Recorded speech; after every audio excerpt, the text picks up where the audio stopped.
Video zapsı vurduk. Keçirik bugünkü dersimiz. Tabii idman növləri içərisində biraz basketbol çətin idman növü sayılır. Ama bu biri az çox belə deyim də, yəni bildiyimiz, az çox özümüz bildiyimiz idman növlərindən biridir. Ona görə də mənə gəlir ki, basketbol nisbətən bu daha rahat olacaq. Voleybol. Voley uçan, bol da top deməkdir. Yəni uçan top mənasını verir. Voleybol da basketbol kimi ABŞ-da yaranıb 1895-ci ildə şəkildə gördüyünüz bu William Morgan tərəfindən. Yəni voleybolu da hamı voleybol olaraq adlandırır, müxtəlif dillərdə də olsa. Yəni hamı voleybol deyir. İndi səs məsələsi ilə nəsə ola bilər. Biri voleybal deyə bilər, nə bilim biri nə deyə bilər. Amma voleybol yarananda bunun ilk adı Mintonette olub. Sadəcə 1906-cı ildən sonra həmin o Mintonettəni voleybol olaraq dəyişdiriblər. Yəni indiki bildiyimiz adla. Baxmayaraq ki, voleybol ABŞ-da yaranmışdı, amma ilk dəfə ölkələr arasında bir ilk beynəlxalq turnir deməli Filippində təşkil edilir, Asiyada. Turnirə də 3 ölkə qatılıb. Çin, Yaponiya, Filippin. Axırda Filippin çempionluq olur. Və o vaxtı, onların oynadığı vaxtı setlərdəki xal sayı 21-dən olub. Yəni 21-dən oynayır. Amma ABŞ-ın özündə də 1922-ci ildə bir 11 əyalətdən 27 komandanın qatılımı ilə bir yarış da keçirildiyi məlumdur. Amma voleybolun beynəlxalq səviyyədə belə deyək də, inkişafı beynəlxalq arenada, beynəlxalq yarışlar baxımından İkinci Dünya müharibəsindən sonraki illərə təsadüf edir. Amma voleybolun Avropaya gətirilib tanıtılması Amerikan hərbiçilərin sayəsində olub. Birinci Dünya müharibəsindəki onlar Avropaya gəlmişdilər və ilk növbədə də deyirlər ki, səhv eləmirəmsə deyirlər ki, Fransada ilk dəfə voleybolu tanıdıblar Avropa ölkəsi olaraq. Və dediyim kimi bunun beynəlxalq səviyyədə İkinci Dünya müharibəsindən sonraya təsadüf eləyir. Niyə? Çünki bunun beynəlxalq federasiyası, bu da onun loqosudur. Elə 1947-ci ildə yaradılıb Beynəlxalq Voleybol Federasiyası. Bu federasiya 47-də yaranan kimi yenə də baxmayaraq ki, Amerikada yaranmışdı. Bu federasiya 48-ci ildə kişilər arasında Avropa çempionatını keçirdi. Yəni ilk çempion, son çempionu görürsünüz. Və qadınlar isə 1949-cu ildən Avropa çempionatında iştirak edirlər. İlk çempion, son çempion da hələ ki Türkiyədir bildiyiniz kimi. Və elə 49-cu ildə Avropa çempionatı ilə yanaşı qadınların kişilərin dünya çempionatında keçirirlər. Və ilk çempion SSR, son çempion da qarşınızdadır. Qadınlar isə 1952-ci ildən etibarən dünya çempionatında iştirak edirlər ki, İlk çempion da yenə SSR və son çempion Serbiyadır. Ümumiyyətlə SSR dövləti olduğu belə deyək də yaşadığı zamanda voleybolda dünyada bir dənə hegemon ölkə var idi, o da SSR idi. Yəni Avropa çempionatı, dünya çempionatı, olimpiya oyunları rəqib tanımırdılar bunlar. Yəni həqiqətən belə idi. Və voleybol 1964-cü ildən etibarən Olimpiya oyunlarının proqramındadır. Həm kişilər, həm qadınlar eyni ildə, yəni eyni ildə daxil olublar. Bu ilk yerdə gördüyünüz ilk çempion, hazırda son çempion kişilərdə kimdir? Aşağıda isə bu ilk çempion və son çempion qadınlardır, biləsiniz. Və qadınlar ilk oyunlarda gümüş medal qazanmışdılar. Niyə SSR komandası? Niyə bunun adını çəkirəm? Çünki onun içərisində iki dənə Azərbaycanlı idmançı vardı. İnna Rıskal, Vera Lantranova. Ki, Olimpiya oyunları dərsində mən bu adı bir daha sizə xatırladım. Keçirik. Voleybolun Azərbaycanda yaranması 1926-cı ilə təsadüf edir. Yenə Dəmir Yolçular klubunda ilk dəfə bu voleybol məşqləri keçirilir. Niyə? Çünki o yenə neft şirkətinə bağlı xaricilər ki, yəni gəlirdilər burada işləməyə, o neft mütəxəssisləri, yəni Dəmir Yolçular klubu da onun üçün deyirlər ki, yəni o vaxt ki daha çox qatarla belə deyək də gəlirdi bu insanlar. E, və SSR dövründə bizim müstəqil federasiyamız olmayıb və SSR Voleybol Federasiyasına tabe olmuşuq. Yalnız müstəqillik qazandıqdan sonra 92-ci ildə Azərbaycan Voleybol Federasiyası yaradılıb. Elə həmin ildən etibarən də Beynəlxalq Voleybol Federasiyasına tam hüquqlu üzv qəbul edilmişdir. Hazırda federasiyanın prezidenti Şahin Bağırovdur. Voleybol üzrə Azərbaycan milli komandasının uğurundan biz danışa bilərik. Ümumilikdə bir şey deyim sizə ki, voleybolun qadınlar oynayan voleybol dünyada daha çox sevilir. Kişilərin oynadığı voleybol o qədər də, yəni heç qadın voleybolunun azarkeşlərinin yarısı qədər bəlkə də azarkeşləri yoxdur. Qadınların voleybolu daha çox sevilir. Çünki kişilərin voleybolunda bu zərbələrin gücü o qədər bir həddi olur ki, bəzən oyun o qədər də belə maraqlı olmur, zövq ala bilmir azarkeş. Amma qadınların voleybolunda fərqli olur. Və Azərbaycan milli komandasında uğuru kimi biz qadınlardan ibarət milli komandanın uğurundan danışacağıq ki, bu iki dəfə Avropa çempionatında dördüncü yer tutublar. 2005-ci il Xorvatiya, 2017-ci il isə Gürcüstan və Azərbaycanda keçirilən, burada da loqosunu görürsünüz, Avropa çempionatında dördüncü yeri tutmuşdular. Azərbaycanda voleyboldan danışmışkən Faiq Qarayevdən danışmamaq biraz doğru olmazdı. Faiq Qarayev Türkiyədə işləyirdi və 2000-ci ildə vaxtı Milli Olimpiya Komitəsinin prezidenti, hazırki ölkə prezidentimiz İlham Əliyev cənabları idi. Onun dəvəti ilə Azərbaycana gəlir. Azərbaycan Voleybol klubunu təsis eləyir və Azərbaycan Voleybol klubu 2002-ci ildə ilk dəfə top komandalar kubokunu qazanır. Bu da Azərbaycan ölkəsi adına kollektiv bir idman növündə topla oynanılan, ilk qazanılan kubok kimi tarixə düşmüşdür. Ondan sonra Azərbaycan Voleybol klubunu təşkil ediblər. 2004-cü ildə Azərbaycan klubu Çempionlar Liqasının 4-cü yerdə bitirir. Bununla yanaşı bir dənə də bizim voleybol klubumuz var idi ki, artıq o klubu tarixə qovuşdurublar. Rabitə voleybol klubu var idi ki, o Rabitə voleybol klubumuz klublar arası dünya çempionu olmuşdu.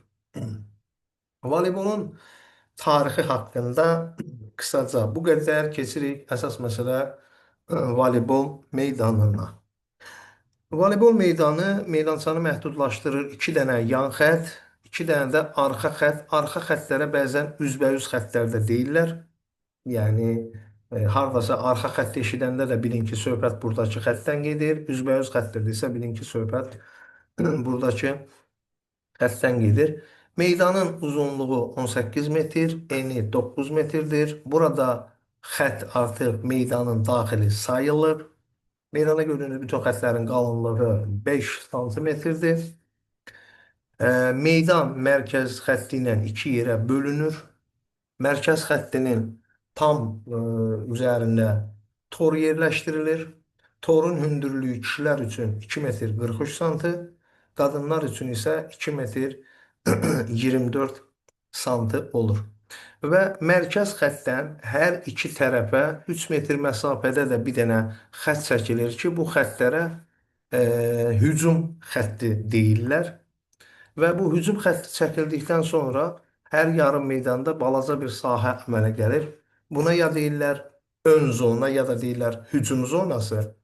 Böyük hissədə yaranan zonaya isə ya deyirlər arxa zona, ya da deyirlər ki, müdafiə zonası. Meydançanı məhdudlaşdıran xəttlər bu 4 dənə idi dedik. Amma bir də var ki, oyun sahəsinə nə daxildir? Oyun sahəsinə meydan və meydanın kənarında olan bu azad zona, boş zona daxildir. Beynəlxalq yarışlarda yan xəttdən minimum 5 metr azad zona olmalıdır. Amma arxa xəttdən isə ən azı 6 metr yarım, yəni 6 metr 50 santı boş zona olmalıdır yoldaşlar. Voleybol oyunu keçirilən yerdə, arenada tavanın hündürlüyü 12 metr yarım olmalıdır minimum. Və voleybol oyunu keçirilən arenada temperaturun minimal həddi göstərilir qaydalarda. Müsbət 10 dərəcə. Amma daha hansısa bir ölkədə Avropa çempionatı təşkil edilirsə, o arenada temperaturun neçə dərəcə olacağı yarışın əsasnaməsinə görə müəyyənləşir. Əvvəllər var idi minimum hədd, maksimum hədd söhbəti var idi əvvəllər qaydalarda. Onu da dəyişdilər, yığışdırdılar. Bir dənə minimum hədd göstərilir ki, istənilən halda voleybol oyunu olan arenada temperatur 10 dərəcədən aşağı ola bilməz. Yəni belə deyək də, isti ölkədə yarış keçirilir. Təbii ki, kondisionerlə soyudulur, amma bu 10 dərəcədən aşağı düşürülə bilməz. Və bir də var belə bir şey var. Bilməm bunun nə qədər aidiyyatı var. E, Arenada işıqlandırma deyir 1 metr hündürlükdə 2000 lüksdən az olmamalıdır. Bu lüks yəqin ki projektorun gücündən mi deyək, nə deyək və s. onu tam belə deyək anlamaq olmur. Və meydana biz bu tərəfdən baxdıq. Gəlin indi biz meydana yaxından tor istiqamətindən baxaq. Meydanın eni 9 metr idi. Amma torun uzunluğu isə 9,5-10 metr olur. Yəni bu o deməkdir ki, torun uzunluğu meydanın enindən çoxdur. Və bəs bu torun meydanda olan hissəsini nə müəyyənləşdirir? Və burada gördüyünüz antenalar var. Bu antenalar torun oyun sərhədlərini müəyyənləşdirir.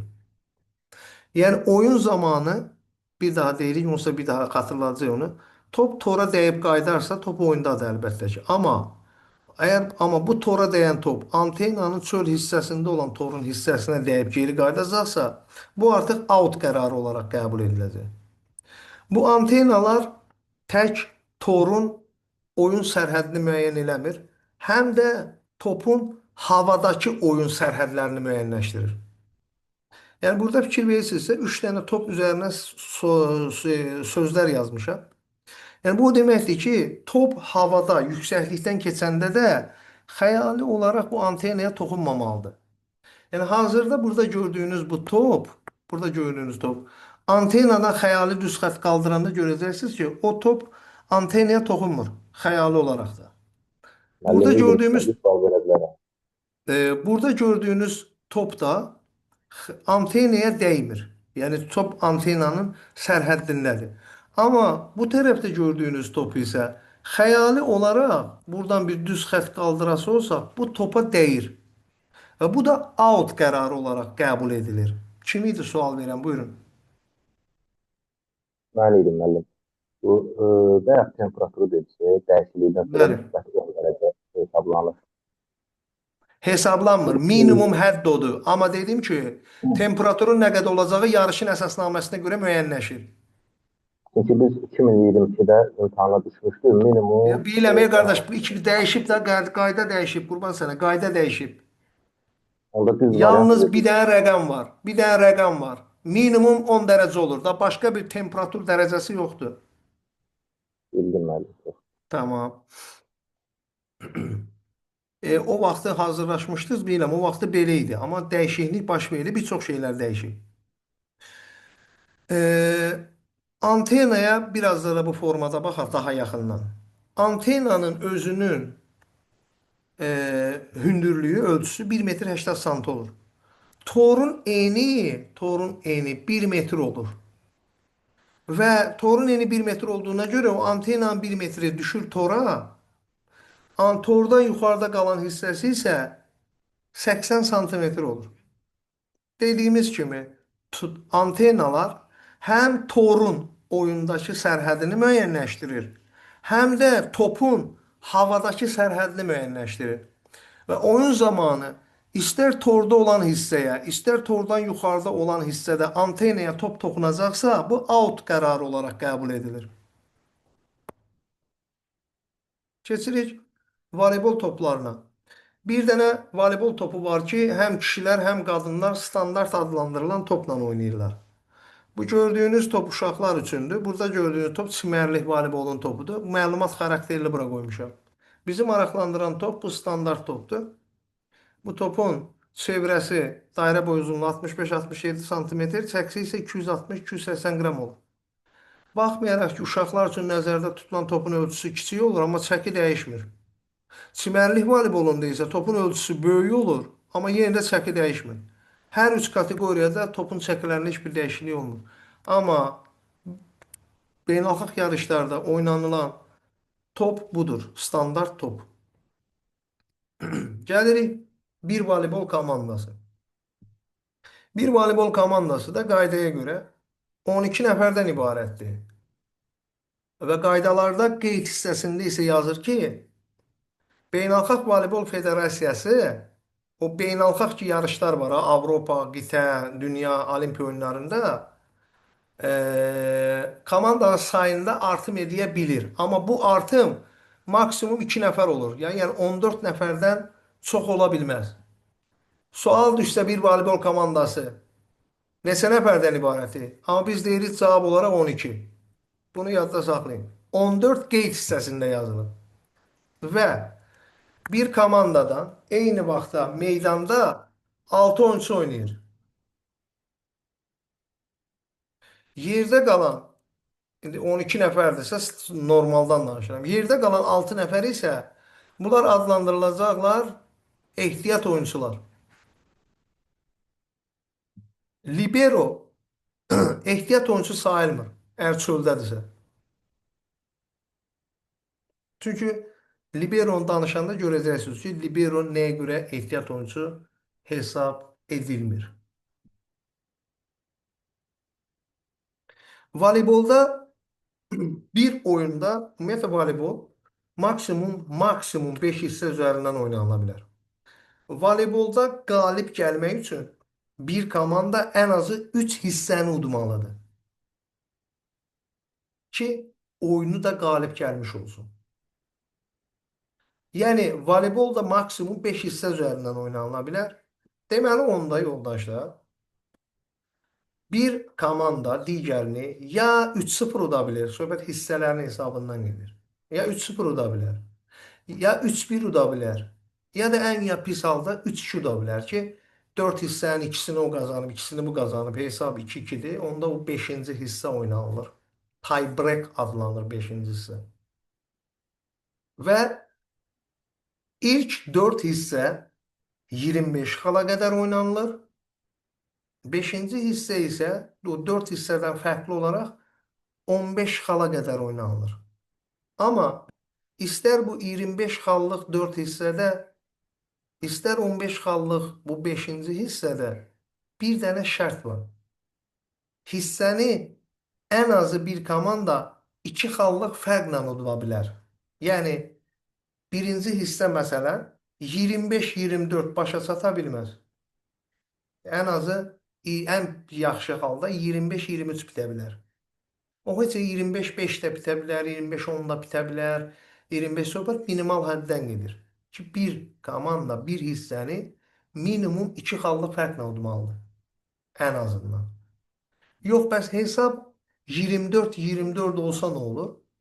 Onda 2 xallıq, yəni həmin hissə bir komandanın 2 xallıq fərq yaratmasına qədər oyun davam eləyəcək.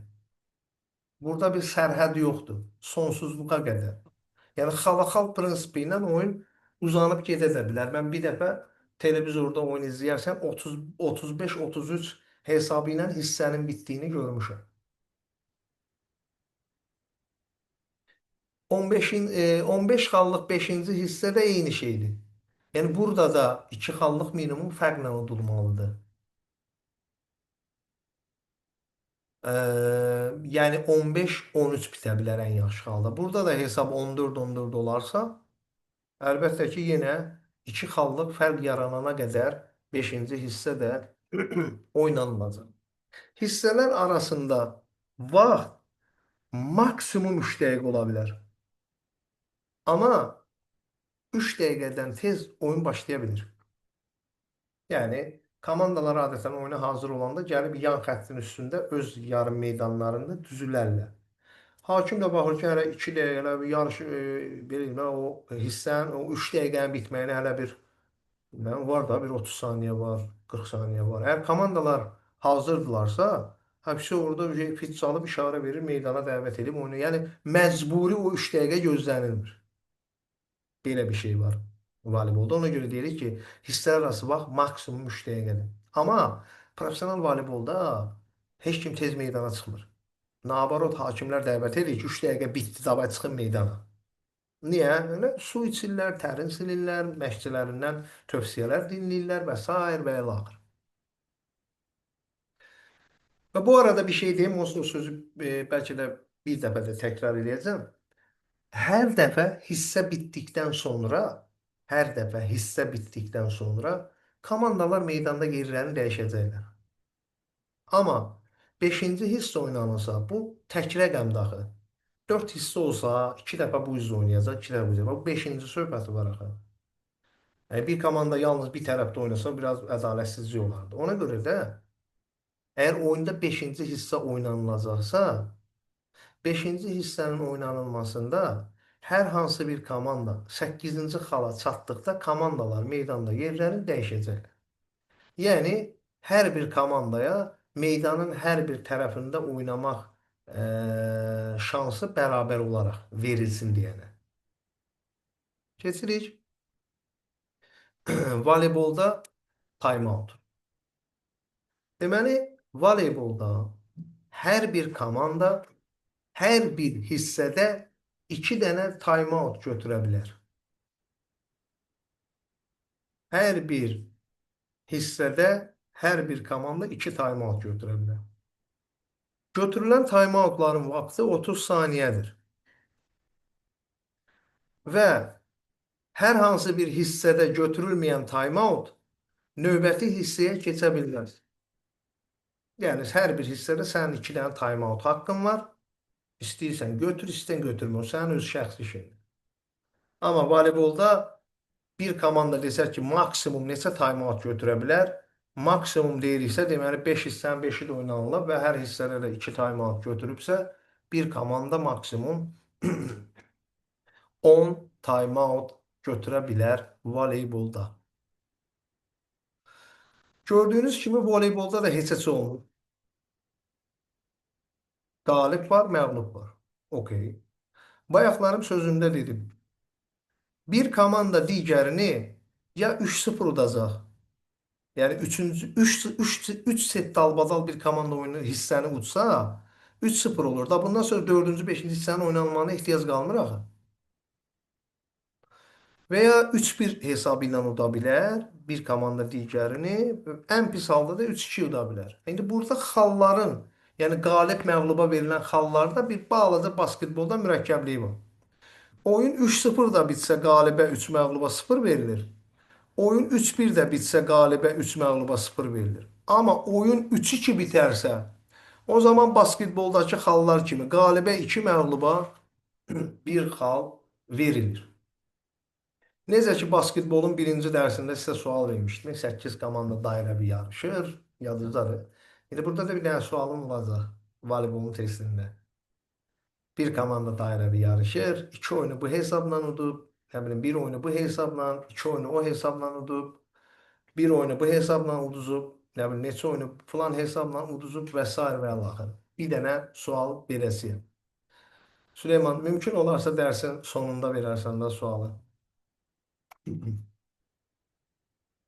Və gəlirik texniki məğlubiyyət. Voleybolda da texniki məğlubiyyət iki cürdür. Biri var oyunun əvvəli, bir də var oyunun içərisində. Oyunun içərisini ancaq əvəz etmədə danışacağım. Çünki mən elə əvəz etmədən də danışmamışam. Niyə əvəz etmə burada limitlidir?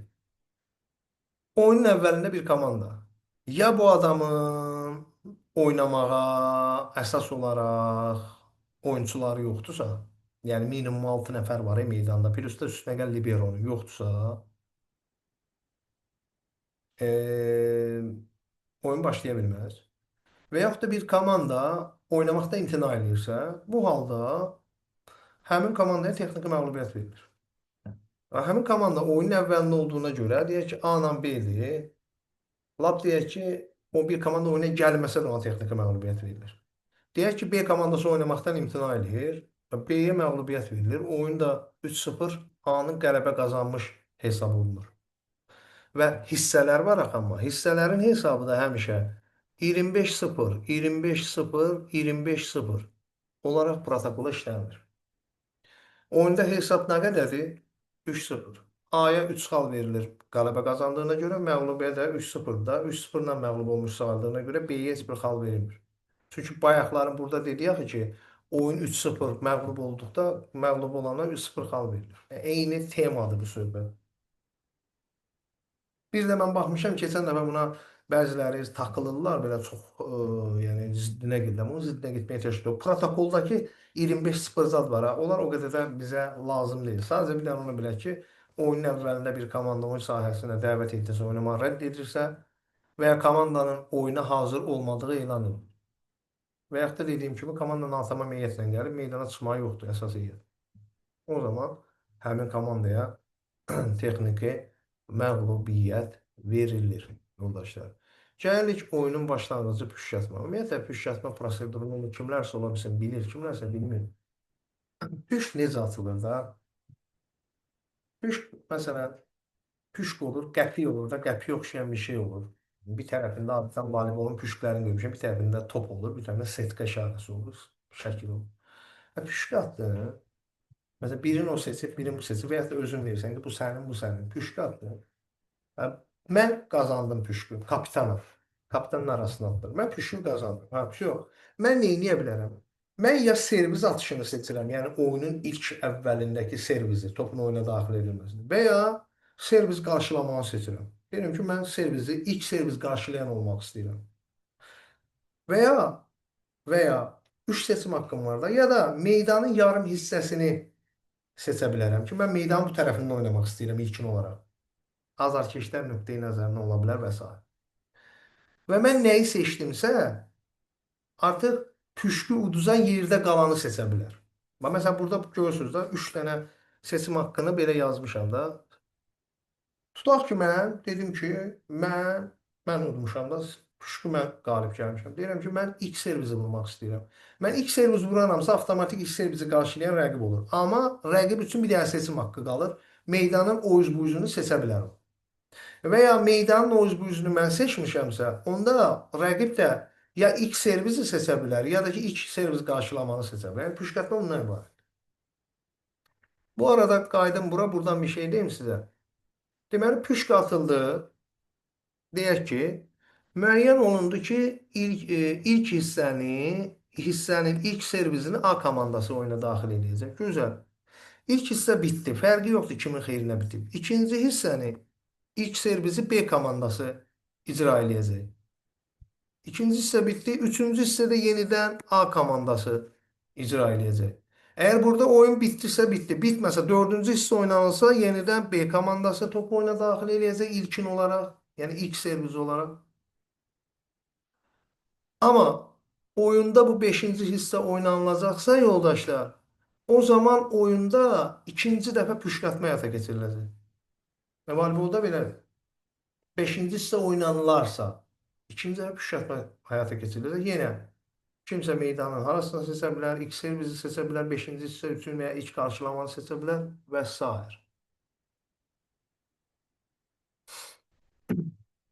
Və gəlirik voleybolda ən incə məqamlardan birinə. Voleybolun biraz çətin tərəflərindən biri. Baxır kim üçün? Voleybol oynayan, voleybol oyununda bunu edən mövqelər və mövqe dəyişimi. Ümumiyyətlə, voleybolda bir yarım meydan, elə bir ki, bu tordur da, bunu belə çəkək, bu tordur, mərkəz xəttin üstündə.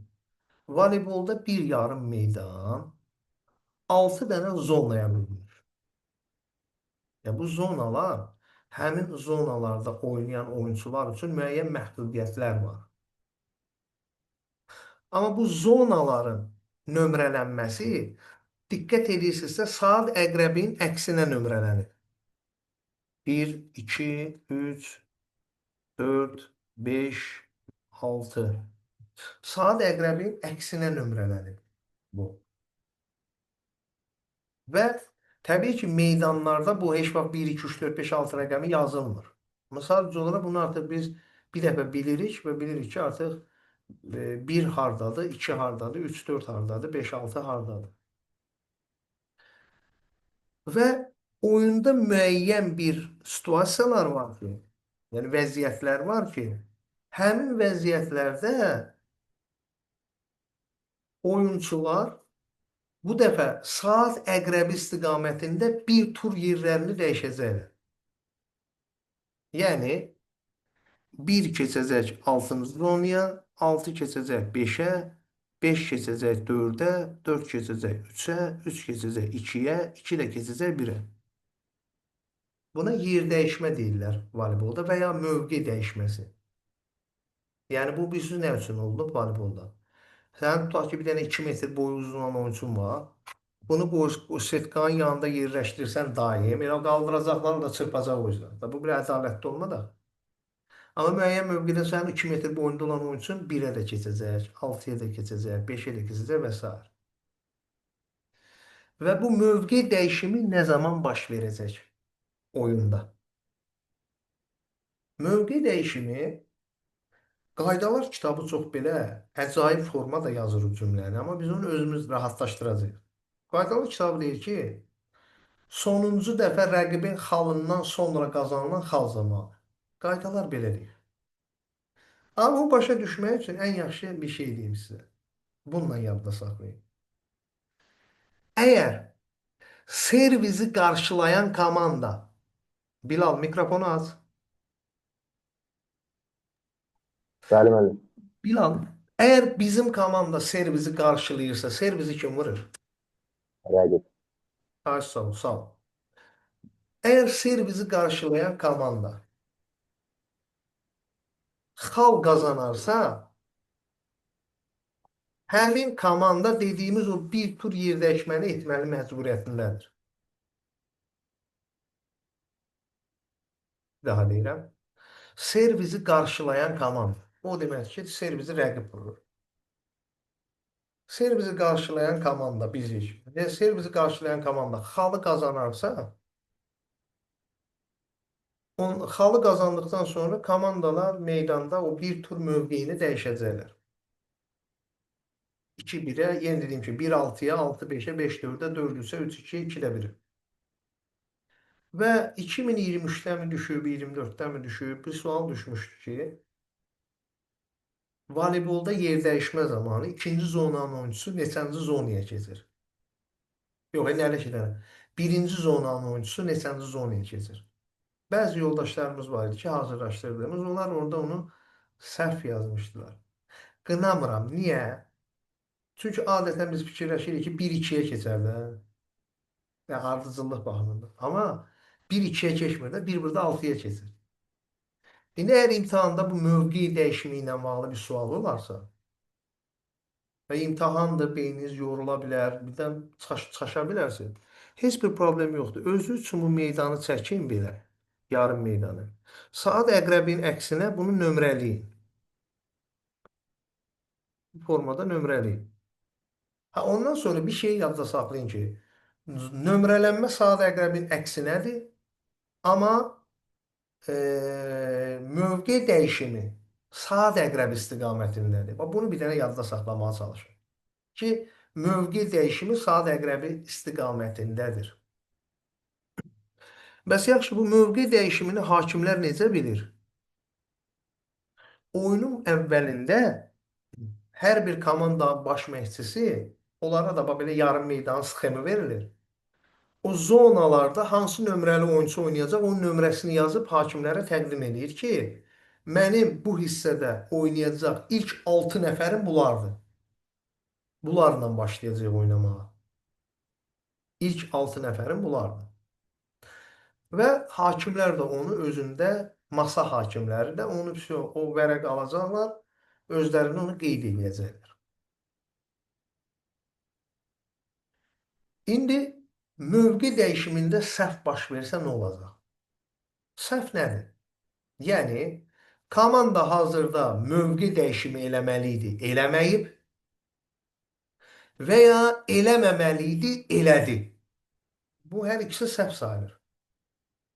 Hakimlər bu səhvi görəndə komandalara xəbərdarlıq eləmir. Sadəcə fit verir ki, topu başda oyna. Topu oyuna başlayan kimi növbəti fit çalır.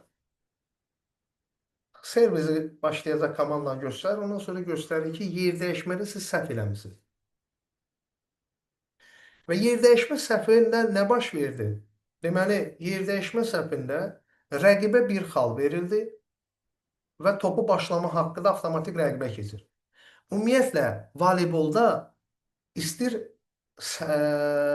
oyun zamanı xal qazan və ya rəqibin səhvindən xal qazan, xalı qazanan komanda servizi vurma haqqına da sahib olur.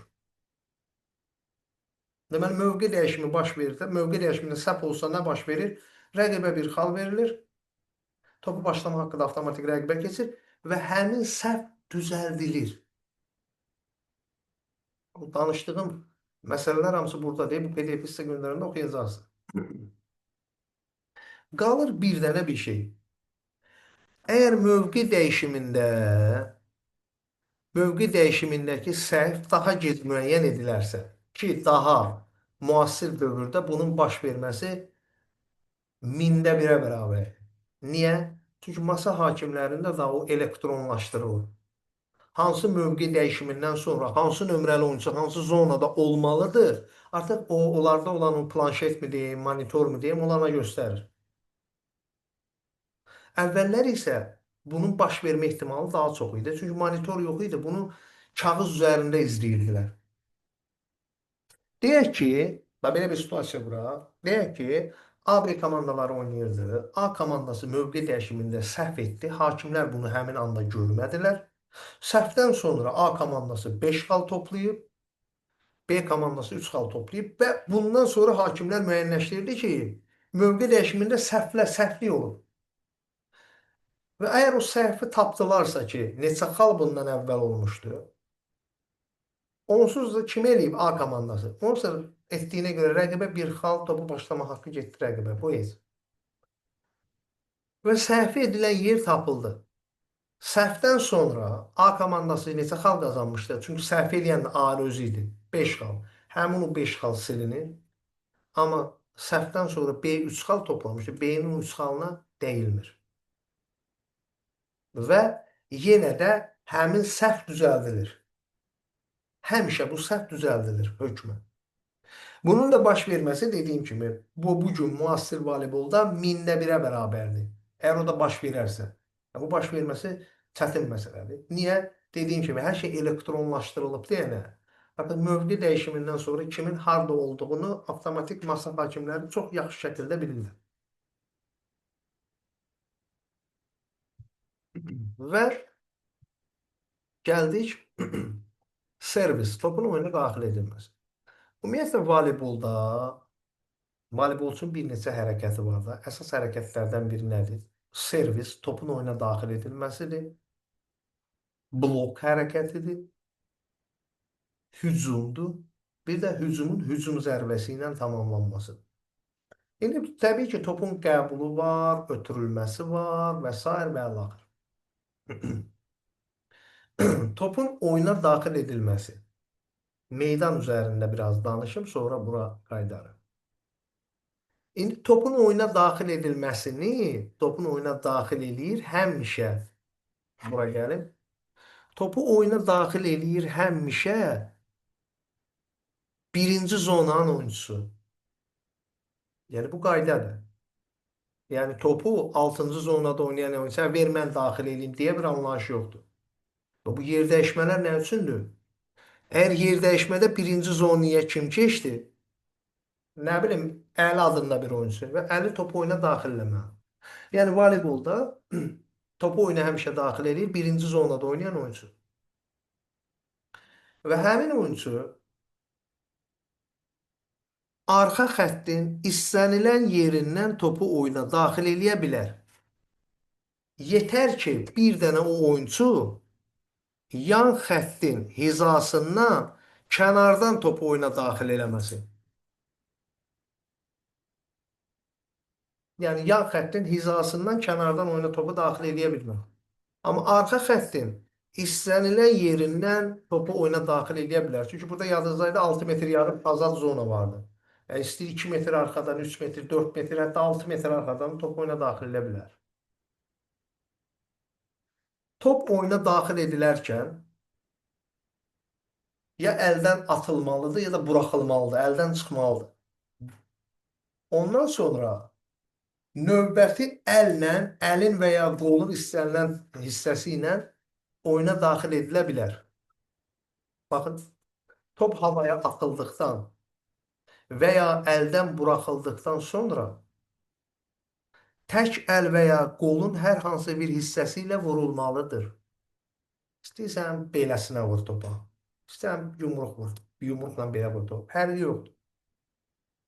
Amma bir əllə top oyuna daxil edilməlidir. Və Pirus topun sadəcə bir dəfə havaya atılmasına və ya əldən buraxılmasına icazə verilir. Yəni, deyək ki, mən o müasir voleybolda görmüşdüm, topu havaya atıb tullanıb fırlar. Deyək ki, mən topu havaya atdım ki, ayağımın əyri getdi, qoy tutum təzədən vurub. Yox, bu hərəkət eləsəm qutardı. Bu servis xətası sayılır. Rəqibə bir xal getdiyinə görə avtomatik top başlama haqqı da rəqibə keçidir. Və servis xətaları nədir? Birini dedim. Budur ki, topu bir dəfə atmalısan. Servisin zərbəsindən sonra servisi icra edən komandanın oyuncularından birinə dəyərsən. Yəni, mən servis vururam, servis buna dəyib o üzə keçərsə, bu servis xətasıdır. Yəni, servis birbaşa rəqib tərəfə göndərilməli idi. Top rəqibin meydanına getməzsə, yəni topu vurdum, top getdi çölə çıxdı. Nə bilim, vurdum, getdi belə çölə çıxdı. Yəni, bu da mənim üçün, yəni bizim üçün servis xətasıdır da. Şu, top xalq rəqibə gedir, avtomatik top da keçir rəqibə. Və bir də bir pərdələmənin üzərindən keçərsən. Voleybolda görmüşsünüz, əvvəl topu oyuna biz daxil edirik, amma bir üç dənə oyuncu gedirdi belə setkanın birində belə dayanırdı. İndi o əli yığışdırıblar ki, əl mütləq boynun arxasında ola bilər. Əl belə yuxarı qaldırıla bilər. Yəni, üç dənə oyuncu gəlib burada durubsa, buna pərdələmə deyilir. Yəni, rəqibin görüntüsünü bağlayır. Əgər bu pərdələmə buradan çəkilməyəcəksə, bu servis bunun üzərindən rəqib tərəfə vurula bilməz. Mütləq şəkildə bu servis bu üzdən keçməlidir o üzə. Amma indi bunu da taktika olaraq şey ediblər. Deməli, bunlar belə üçü də dayanırlar burada. Oyuncu topu vurana yaxın onlar oradan dağılırlar ki, pərdə olmur. Onda o zaman dadam göndərir oradan rəqib tərəfə. Amma pərdələmə varsa 3 nəfər yan-yana durub, rəqibin görüntüsü varsa, onun üzərindən servisi rəqib tərəfə vurmaq olmaz, yoldaşlar.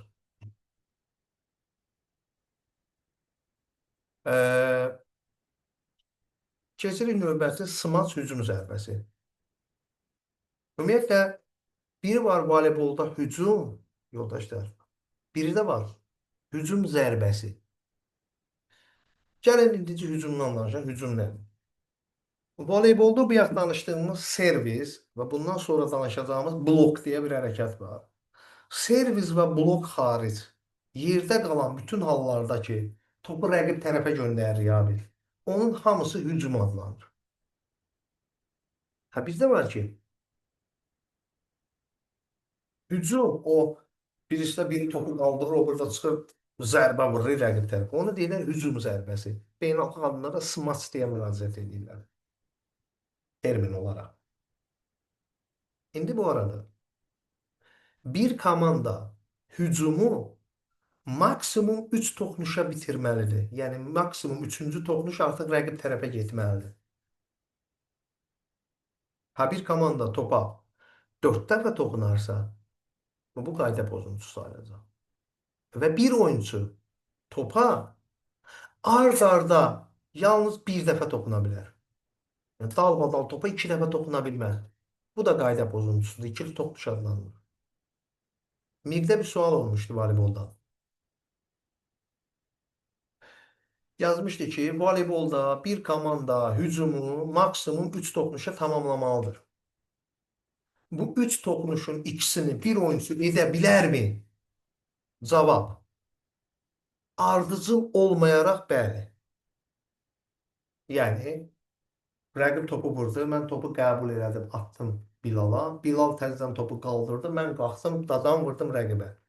Yəni, 3 toxunuş eləyə bilərik, üçünü də etdik. Amma onun ikisini mən, birini Bilal elədi. Amma mən o ikini ardıcıl olmayaraq etdim. Ona görə bunun icazəsi var.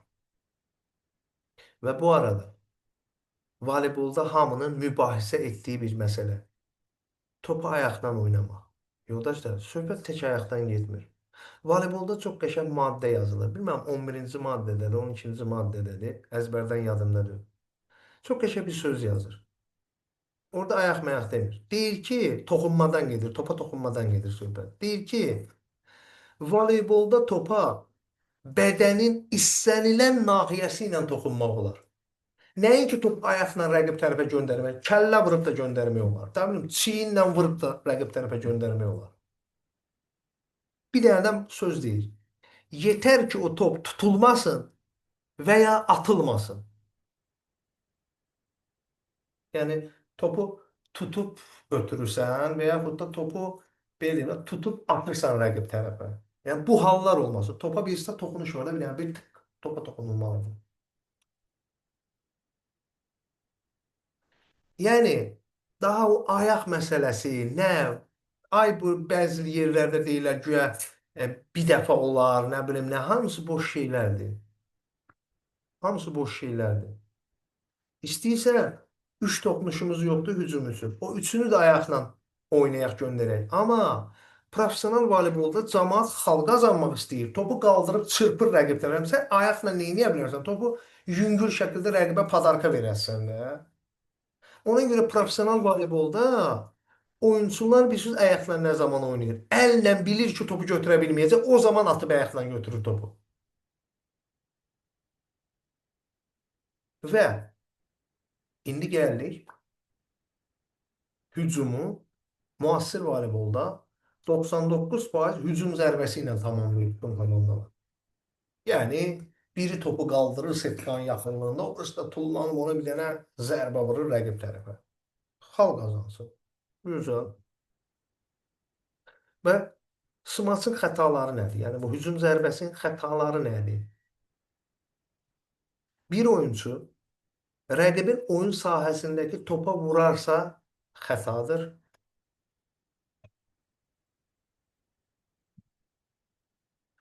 Bir oyunçu topu vurur, amma o top gedib rəqibin meydanına düşmür. Kənara yerə düşür.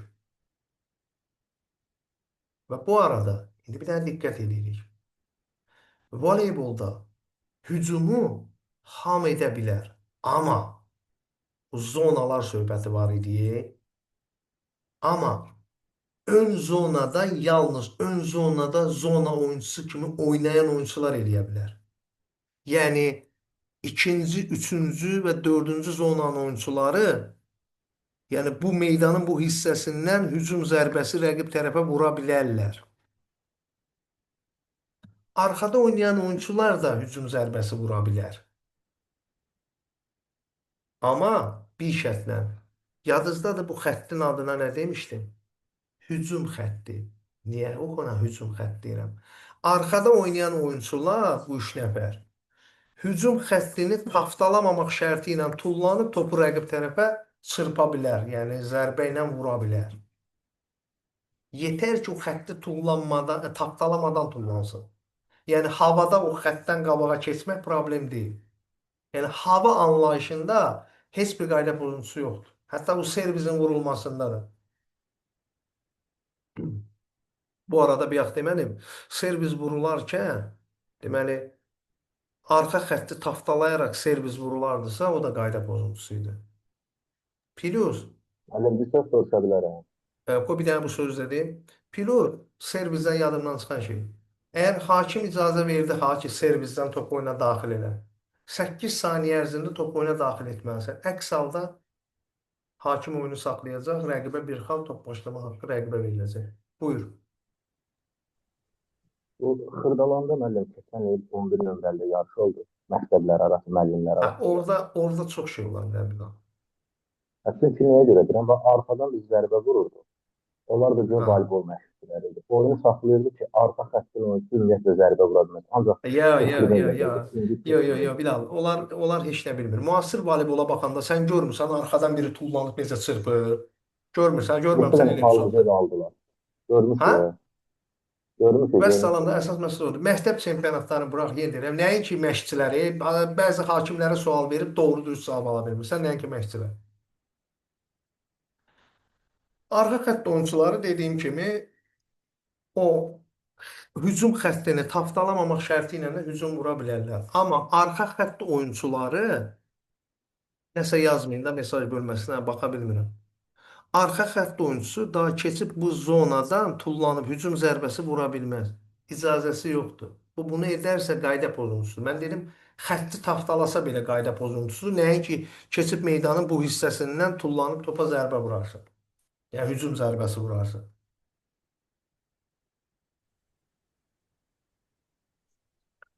Və gəlirik hücum zərbəsini də bitirdik və gəlirik blok hərəkətinə. Blok müdafiə hərəkətidir.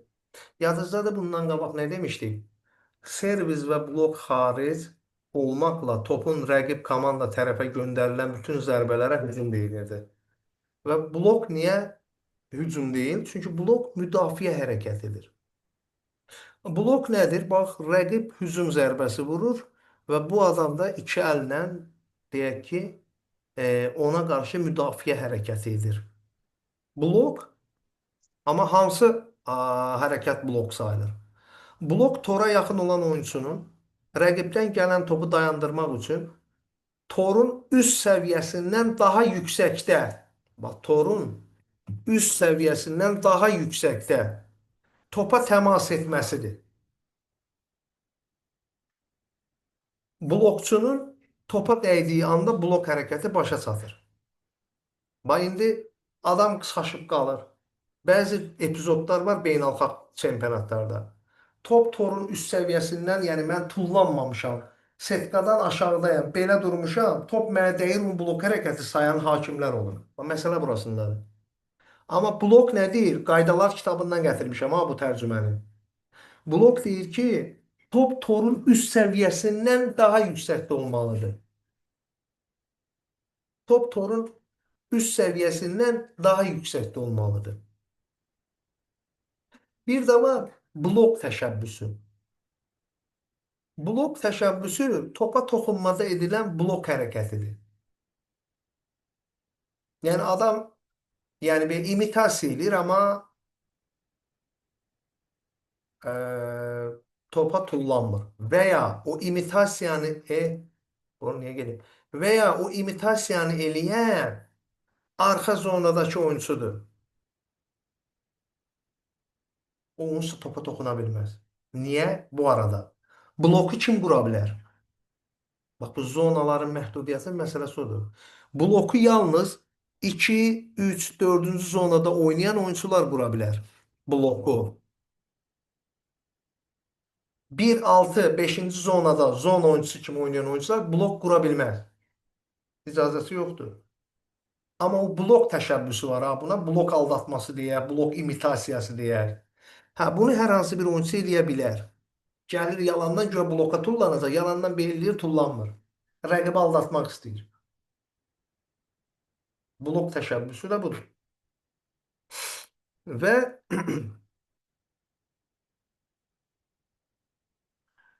blok da iki cür olur. Fərdi və kollektiv. Fərdi odur ki, bir nəfər qalxır bloka. Kollektiv isə 2 ya da 3 oyuncu tərəfindən edilən blokdur. Çünki bloku maksimum 3 nəfər eləyə bilər.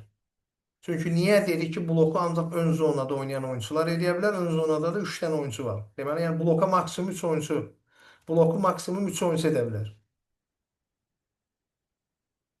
Blok xətaları. Yəni blok zamanı səhvlər nədir? Nəyi etsək səhv olacaq? Birincisi, rəqibin servisinə blok qurularsa. Servis var da, bir topun oyuna daxil edilməsi. Rəqibdən gələn servisə heç vaxt blok qura bilməzsən. Qurarsansa bu bir səhvdir. Yəni rəqibə xal keçdi və topa, xal rəqibə yenə servis haqqı rəqibdə olur. Niyə? Çünki voleybolda dedik ki, xalı kim qazanırsa servis haqqı ondadır. İkincisi, rəqibin oyun fəzasında rəqibdən əvvəl topa toxunarsan. Hə, voleybolda rəqib tərəfdə topa oynamağın yeganə halı blokda olur. Amma bir şərtlə, rəqibdən əvvəl topa dəymə. Məsələn, adətən o komanda yoldaşına topu ötürən tordan bir 50 sm içəri doğru ötürür ki, o adam rahat zərbə vura bilsin. Blokçu da çıxır torun üstündən, əlini uzadır qabağa. Elə bir ki, tor buradadır, mən əlimi keçirtdim. Tor buradadır, əlimi keçirtdim o yüzden. Amma topa toxunmaz ha deyirsən. O vursun, top sənin əlbəttəyə düşsün onların zonasına. Bu keçərlidir. Amma rəqibin oyun fəzasında rəqibdən əvvəl topa toxunarsansa bu qayda pozuntusudur. Və top blokdan meydandan kənara düşərsə, yəni mən qalxdım bloka, top mənim əlimə dəydi. İstəyir rəqib tərəfdən meydandan kənara düşsün, istəyir öz tərəfimizdən meydandan kənara düşsün. Tutardı da. Bu da xətadır artıq. Xalı çünki rəqib qazanacaq. Və blokda olan toxunuş. Blokda olan toxunuş komandanın o hücumu bitirən 3 toxunuşu var idi. Ona hesablanmır heç vaxt. Yetər ki, blok toxunuşu olsun o. Dediyim ki, torun üst səviyyəsindən tamamilə yuxarıda. Yəni belə başa düşün. Blok toxunuşu toxunuş sayılmır. Mən dedim ki, o bir oyuncu topa ard-arda bir dəfə toxuna bilər. Amma indi bloka baxın. Mən qalxmışam bloka. Top mənim əlimə dəydi. Fırlanıb başımın üstündə qayıdır. Və mən yenidən o topu oynayıram. Yəni nə baş verdi? Ardıcıl olaraq 2 dəfə topa toxunuşum göründü. Göründü deyəndə oynadım. Amma blok toxunuşu toxunuş sayılmadığına görə mənim o topu oynamağım qayda pozuntusu deyildi. Bir dənə blokda olan toxunuş hesab edilmir. Yəni o komandanın 3 hücuma 3 toxunuşa ki hücumu bitirməli idi ha. O 3 toxunuşa hesablanmır o. Onu belə də başa düşün. Bəlkə də oyunlarda görəniz olub. Özü voleybol oynayanda əgər bunu oynayıbsa, bunu da görə bilər. Blok toxunuşu sayılmır. Blok toxunuşu toxunuş olaraq sayılmır yoldaşlar. Gəlirik fasilələr. Oyunda fasilələr nə zaman yaranır? Oyunda bir komandanın götürdüyü ya timeout olur fasiləsi, oyunda fasilə yaradan vəziyyət. Ya da bir komanda əvəz etmək istəyir. Hə, əvəz etmədən danışacağıq. Adətən voleybola baxanlar bilir. Rəqib psixoloji üstünlüyə sahibdir. Ardıcıl rəqib 4 xal, 5 xal qazanır. Mən komandam görürəm pis vəziyyətdədir. Psixoloji də gərgindirlər. Nə edirəm? Bir dənə timeout istəyirəm hakimlərdən. Mənə timeout verirlər top oyundan çıxdıqdan sonra. Nə edirəm? Bir fasilə yaratdım da ki, mən komandamı özünə gətirim ki, bunun biraz sakit, təmkinlə, narahat olmayıb falan bəsmə. Və hər hissədə də 2 timeout haqqım var idi. Güzel. Timeoutlarım qurtarır. Ay rəqib dağıdır mənim komandam. Və mən nə edeyim? Tıp bir dənə əvəz etmək istəyirəm. Əvəz etmək istəsəndə rəqib ki, oyun dayanacaq. O ehtiyatdan oyunçu gəlməlidir, meydana girməlidir və s. Yəni bir fasilə yaranır. Yəni fasilə deyəndə bundan nəzərdə tutulur. Hə, indi gəldik çatdıq əvəz etməyə. Deməli yoldaşlar, voleybolda əvəz etmə limitlidir.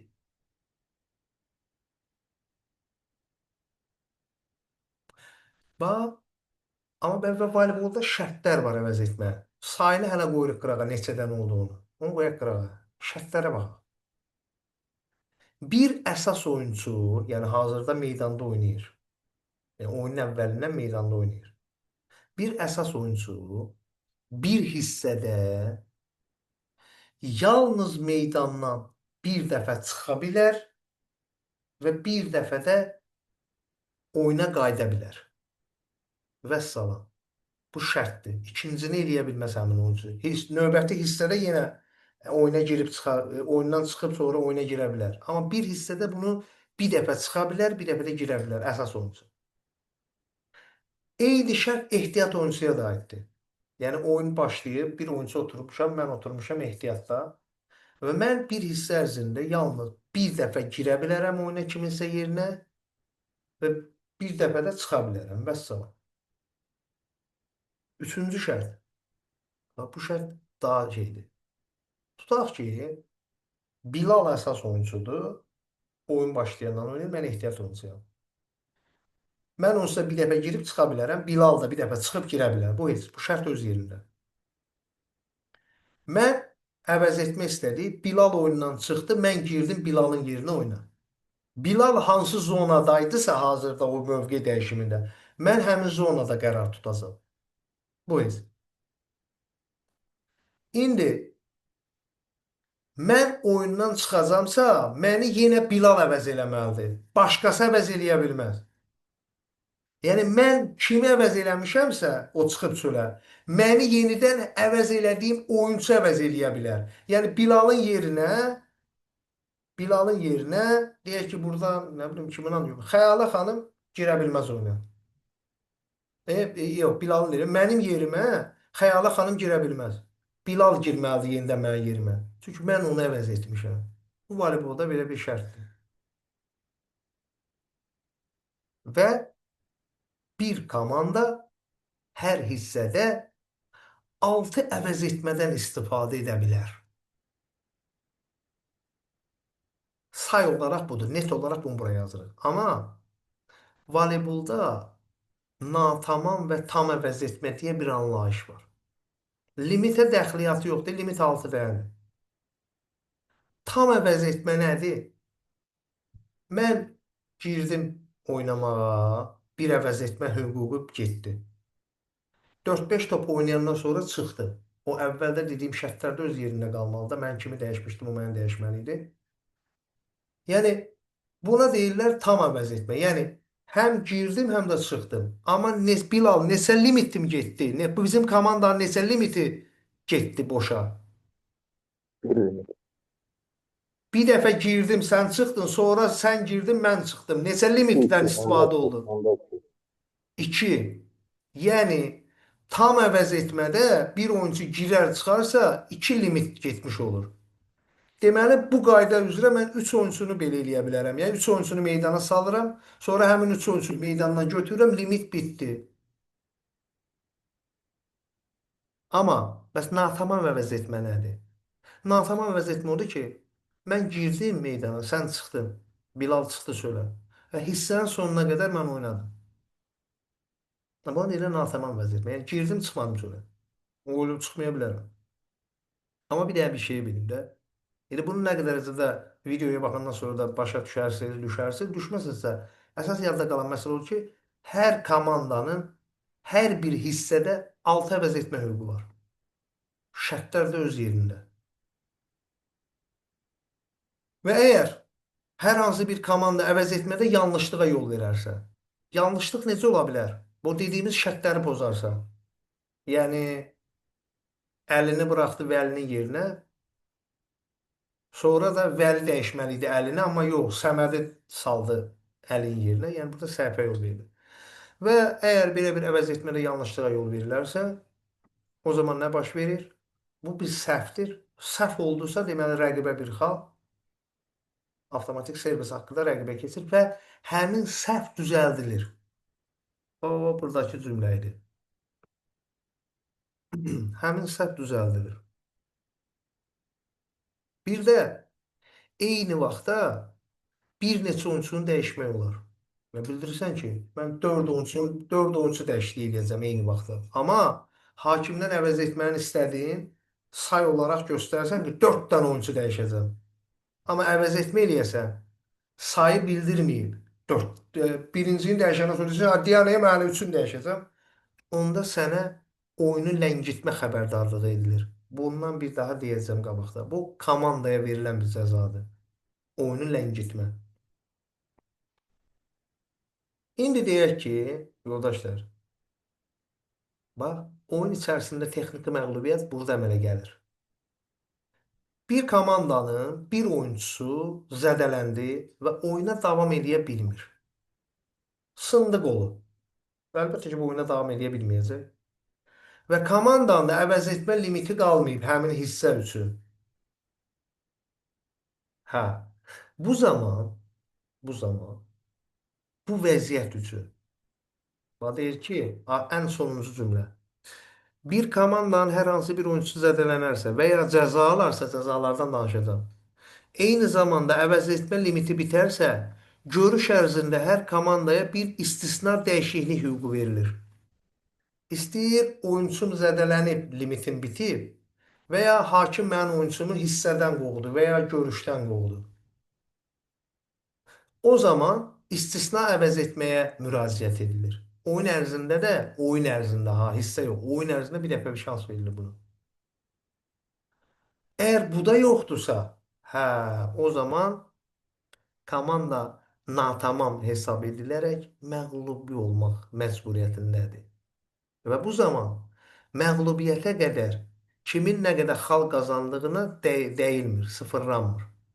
Amma bundan sonra artıq o qalib gələnə ən azı 3 dənə hissə düzəlməlidir. Protokolda yazacaqlar, onu da heç demirəm. Beynin sonra error verməsin, bizə lazımdır o.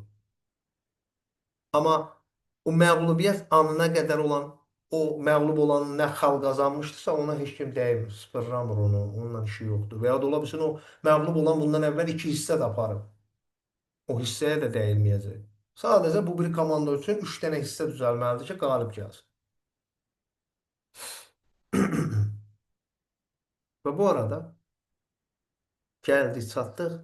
Bəlkə də fikirləşirdiniz ki, müəllim bu qədər danışdı, amma liberodan danışmadı. Libero kimdir? Birincisi onu deyək ki, hər bir komandada oyunlara baxsaz siz, bir dənə köynəyinin rəngi fərqli olan bir oyuncu görəcəksiniz. Bu oyuncular adətən balaca boy oyunculardan götürülür. 1.60, düzdür, var. Bəzi liberolar var, 1.70, 1.75 boy olan liberolar da var, amma bir çox hallarda daha balaca boy, bəstə boy oyunculardan götürülür. Çünki bu libero'nun digər oyunculardan fərqi daim müdafiə mövqeyində oynamağıdır. Libero oyunçunun digər voleybolçulardan fərqi, əsas fərqi daim müdafiə mövqeyində oynayır. Bu o deməkdir ki, libero zona oyuncusu kimi yalnız birinci, altıncı və beşinci zonalarda oynaya bilər. Zona oyuncusu kimi. Amma gedib meydanın istənilən yerindən topu oyun zamanı qəbul edə bilər, ötürə bilər və s. Amma söhbət zona oyuncusu kimi gedir. İndi baxın. Libero'nun digər oyunculardan olan məhdudiyyətləri. Libero servis edə bilməz. Ha, amma bir sual çıxır ortaya. Deyəsiniz ki, birinci zonada necə oynayır o? Okey. Libero servis edə bilməz.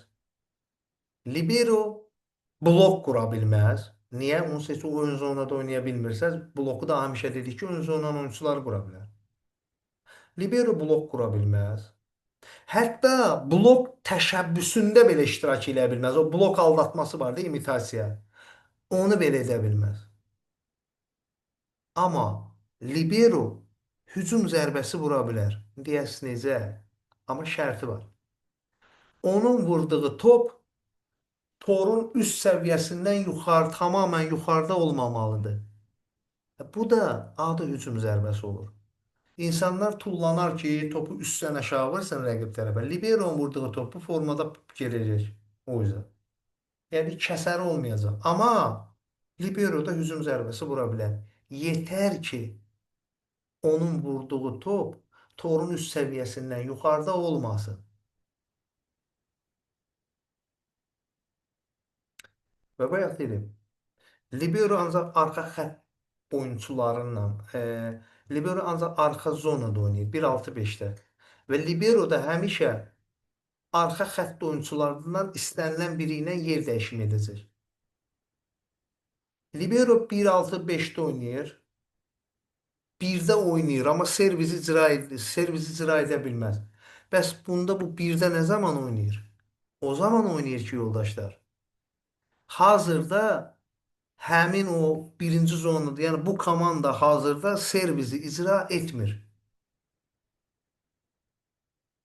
Yəni servisi rəqib icra eləyir. Zaten rəqib icra eləyirsə biz hazırda servisi qarşılayan komandayıq. Xalı qazansaq nə edəcəyik? Bir dənə mövqe dəyişimi edəcəyik. O zaman libero birdən keçəcək 6-ya. Sonra 6-dan keçəcək 5-ə.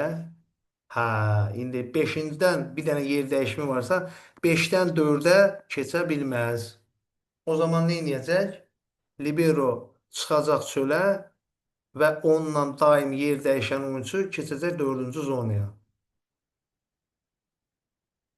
Və o oyunçular da libero ilə yer dəyişən oyunçular da oyundan əvvəl protokolda hakimlərə bildirilir ki, neçə nömrəli oyunçu olacaq liberolarla yer dəyişən.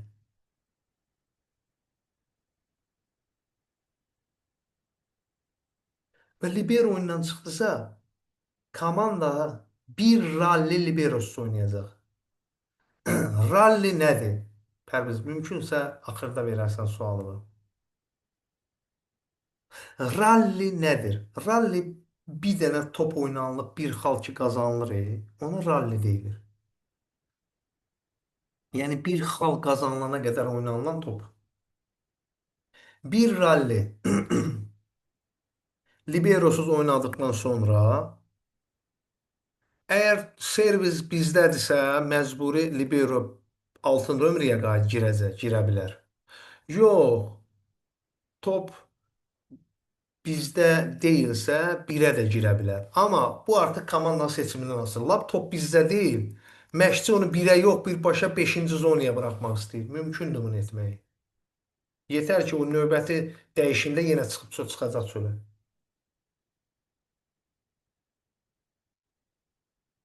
Və liberodan da danışdıq. Burada da nə göstərmişdim sizə? Sadəcə dediklərim yazı ilə buradadır. Amma bir dənə bir şey var. Ona diqqət edək. Libero, libero. Yəni liberonun oyunçu əvəz etməyi komandanın o 6 dənə əvəz etmə limiti vardı hər hissədə. Ona heç bir aidiyyatı yoxdur. O oyunçuları dəyişmək üçün olan limitdir. Liberonun o meydandan çıxıb girməyinin o əvəz etmə limitinə heç bir aidiyyatı yoxdur. Və libero o ki bir oyunçu ilə əvəz etmədir ha. Heç onu hakimdən icazə belə istəmədən yerinə yetirilir. Yalnız top oyunda olmadığı halda. Təbii ki, top oyundan çıxandan sonra libero qaçır çıxır çölə, o bir oyunçu gedir girir onun yerinə. Bunun üçün hakimin icazə alınmır. Amma o biri əvəz etmə var idi ha danışdığımız. Orada hökmən hakimə xəbərdarlıq eləyirsən, hakim icazə verəndən sonra əvəz etmələri yerinə yetirə bilərdin sən komanda olaraq. Libero haqqında bir dənə də qaldı. Nə? Voleybolda həmişə bir nəfər topu qaldırar. O biri də tullanır ona bir dənə zərbə vurar da. Bu belədir də yoldaşlar, düzdürmü? Amma liberonun barmaq pasından gələn top, libero topu ötürən anda həmin top torun üst səviyyəsindən tamamilə yuxarıda olub ötürərsə, artıq onun komanda yoldaşı ona hücum zərbəsi vura bilməz. O topu salacaq setkanın üst səviyyəsindən aşağı sadə ötürməklə göndərəcək rəqib tərəfə. Hücum zərbəsi vurmağa icazə vermirlər. Ona görə də voleybola baxanda baxın ki, təsadüfən əgər o ikinci toxunuş var, ki qaldırmalısan, üçüncü vursun.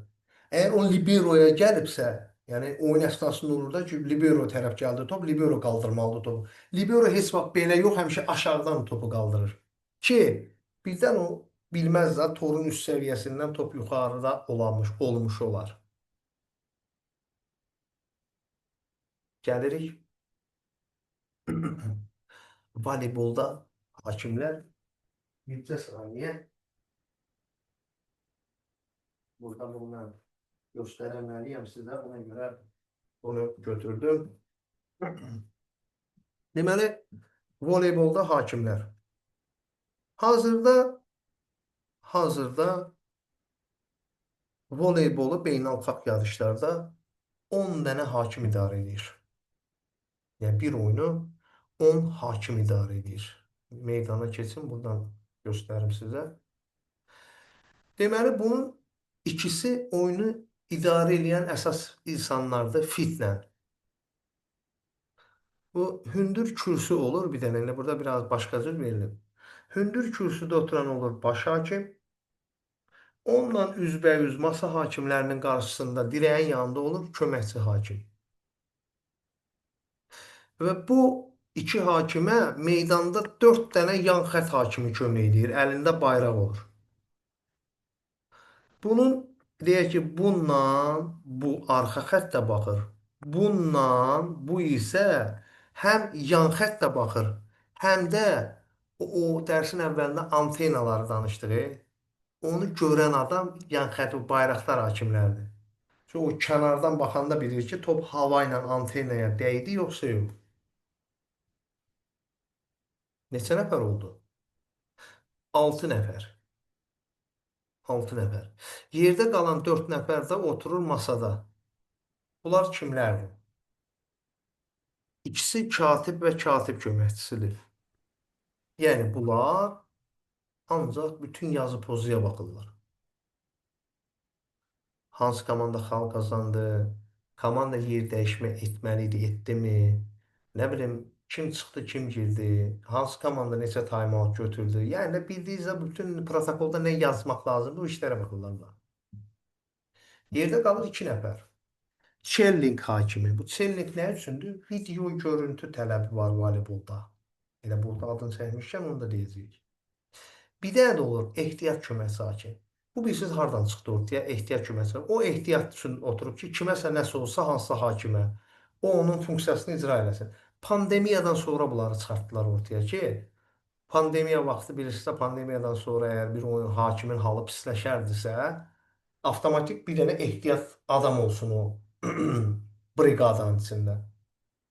Ehtiyat hakim odur. O heç bir oyunda heç bir funksiyası yoxdur. Oturur bir yerdə samaşat kimi oyunu izləyir. O ancaq yenə deyirəm, zərurət olarsa, kimsə halı pisləşərsə, oyunu idarə edə bilməzsə, o zaman onu əvəz eləyəcək. Video chilling hakimi. Video görüntü tələbi, yəni komanda hakimin qərarı ilə razı deyil və israrlıdır ki, hakim səhv qərar verib. Bu zaman video görüntü tələb edə bilir və hər bir komanda haqlı çıxdığı təqdirdə, yəni video görüntü tələb eləyir və o videonun təkrar baxışı arenada böyük monitorda göstərilir. 100%. Orada da göstərilir və yazı ilə göstərilir ki, burada nə bilim faul var idi, toxunuş var idi, yox idi, top meydana mı düşmüşdü, kənara mı düşmüşdü, yəni hər şey orada görsənir. Və onunla bilinir ki, hakim haqlıdır, yoxsa komandanın məşqçisi haqlıdır. Əgər komandanın məşqçisi haqlıdırsa, limit sayı yoxdur. Oyunun sonuna qədər hər dəfə haqlı çıxarsansa, nə qədər istəsən video görüntü tələb edə bilirsən. Amma o video görüntü situasiyası varsa da mübahisəli vəziyyətdirsə, yoxsa top 1 metr kənara düşüb, yox mən video istəyirəm baxaq. Ona video görüntü hakimlər rədd cavabı verirlər. Yəni kör gördə top 1 metr, 2 metr kənara düşüb, bunu hamı görür. Ha bir də var ki, o xəttin yanına, üstünə düşüb, dəyibmi, dəyməyibmi və s. və ilaxır. Və ya blokda top ələ toxunub, toxunmayıb. Bu məsələlərə görə video görüntü götürülür. Amma komandanın məşqçisi haqsız çıxarsa, bunun limiti 2 dənədir. 2 dəfə haqsız çıxdın, qurtardı. Tema bitdi, öldü, yoxdur da. Amma haqlı çıxdınsa, nə qədər istəyirsən götürə bilərsən. Limit yoxdur. İndi gəlirik. Görün gəlib harda bu şeyi deyəcəm mən. Özüm bilirəm, buna görə saxlamışam amma dedim. Voleybolda bir komanda necə xal qazana bilər? Bunun üçcə halı var. Bir, top rəqib meydanında yerə düşərsə, rəqibin meydanına düşərsə, biz xal qazanırıq. Rəqib səhvə yol verərsə, dərsin əvvəlindən bura qədər səhvlərdən danışıram ha. Mövqedə səhv, yanlış əvəz etmədə səhv, servizdə səhv, blokda səhv, hücumda səhv, orada səhv, burada səhv. Rəqib bu səhvləri eləyərsə mən xal qazanıram. Bir də rəqib cəza alarsa mən xal qazana bilərəm. İndi cəzalara deyək ki, cəzalar nədir?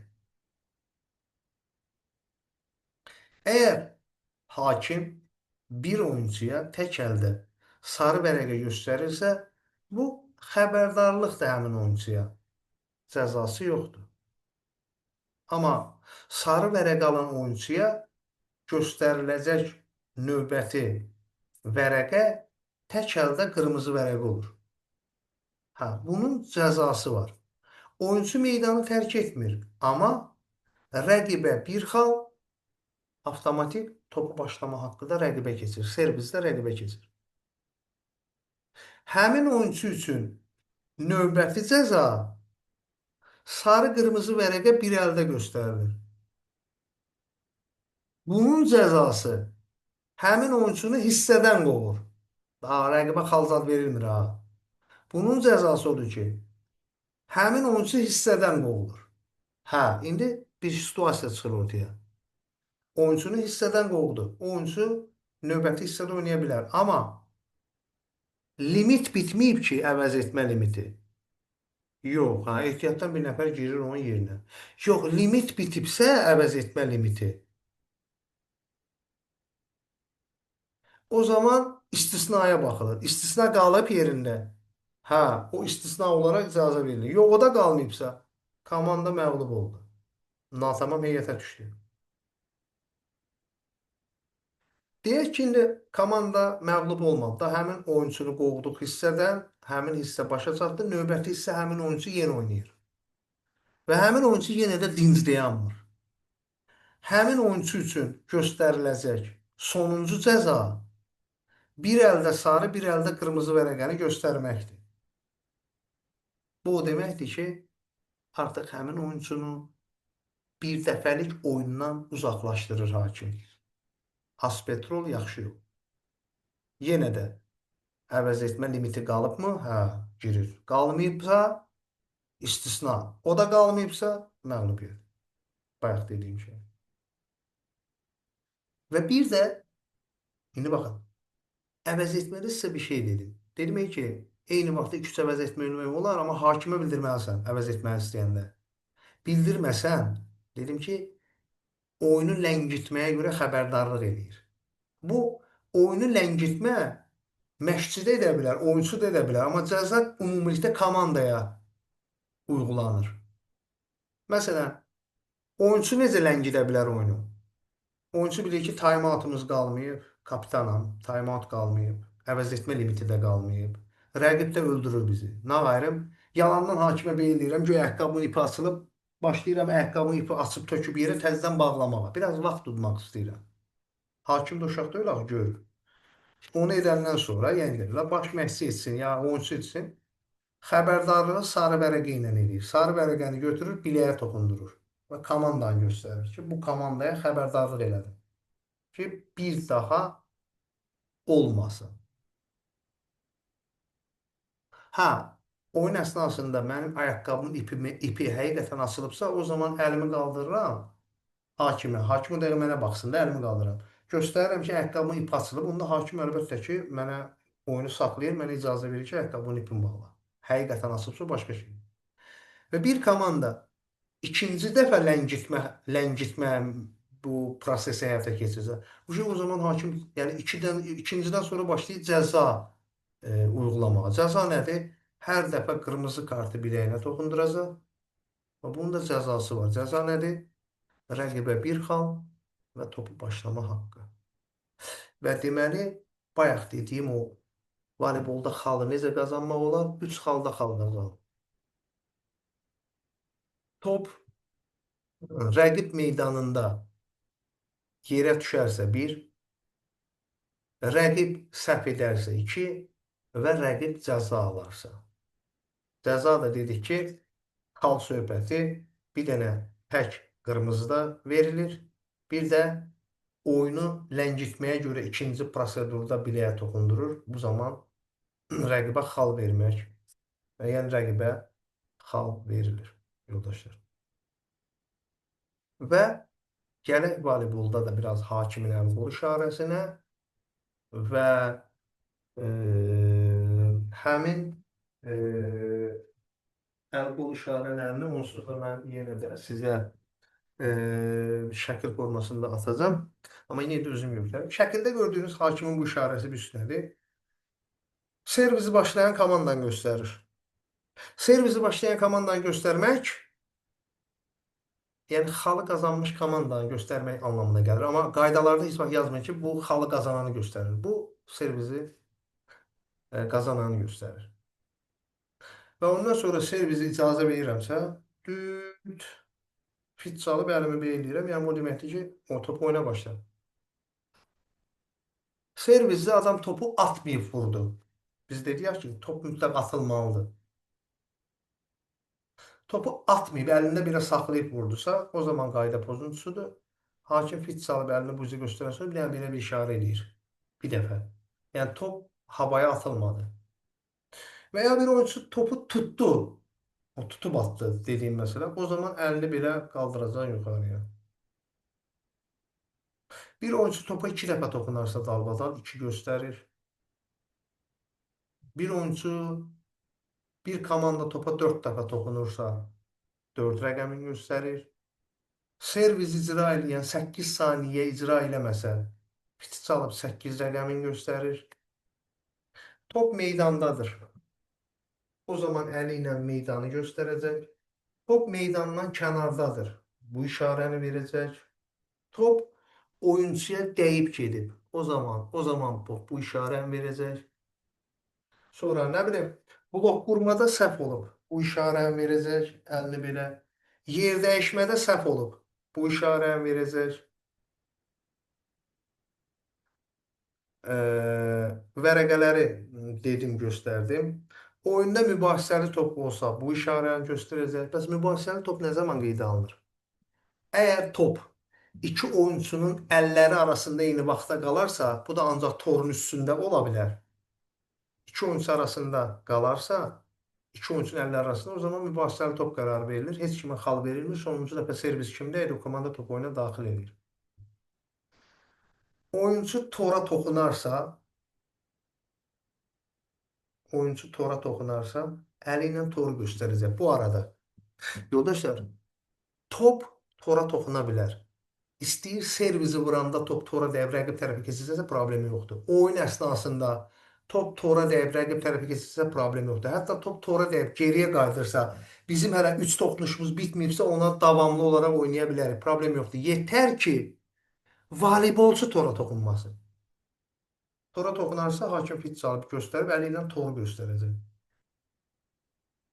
Rəqib tərəfdə oynanılarsa əli ilə bu işarəni göstərəcək ki, rəqib tərəfdə top oynanır. O blokdakı rəqibdən əvvəl topa dəyir. Sonra X bu işarə oyun hissənin sona çatmağı və ya oyunun sona çatmağıdır.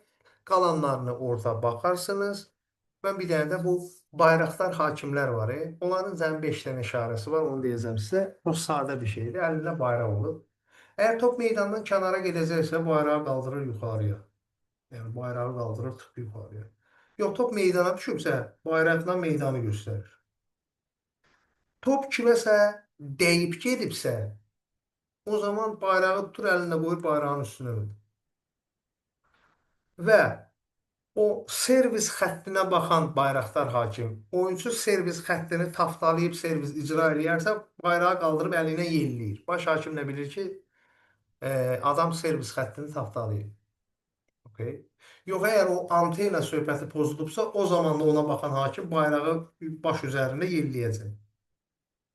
Və bir də epizod olur. Top gəlir xəttin yaxınlığına düşəndə, voleybolçu olur orada, o xətt hakimin görüntüsünü bağlayır, adam görə bilmir. Olur belə bir epizodlar. O zaman yəni bayrağı götürür belə, bu əlində belə çarpaz tutur. Yəni buna deyirlər qərarsızlıq. Yəni mən görünmədim. Yəni belə oyunda hallar baş verir. Və bu arada qaldı bir dənə bir şey, mərkəz xəttini taftalamaq. Yəni söhbət bundan gedir yoldaşlar. Mərkəz xəttini taftalamaq olarmı? İndiki qayda, təzə qayda deyir ki, mərkəz xəttini taftalamaq icazə verilir bir şərtlə ki, ayaq tamamən rəqib tərəfə keçməyib, Yəni ayağın müəyyən cüzi hissəsi də olsa xəttlə təmasdadır və rəqibə heç bir maneə yaratmırsa sənin bu hərəkətin.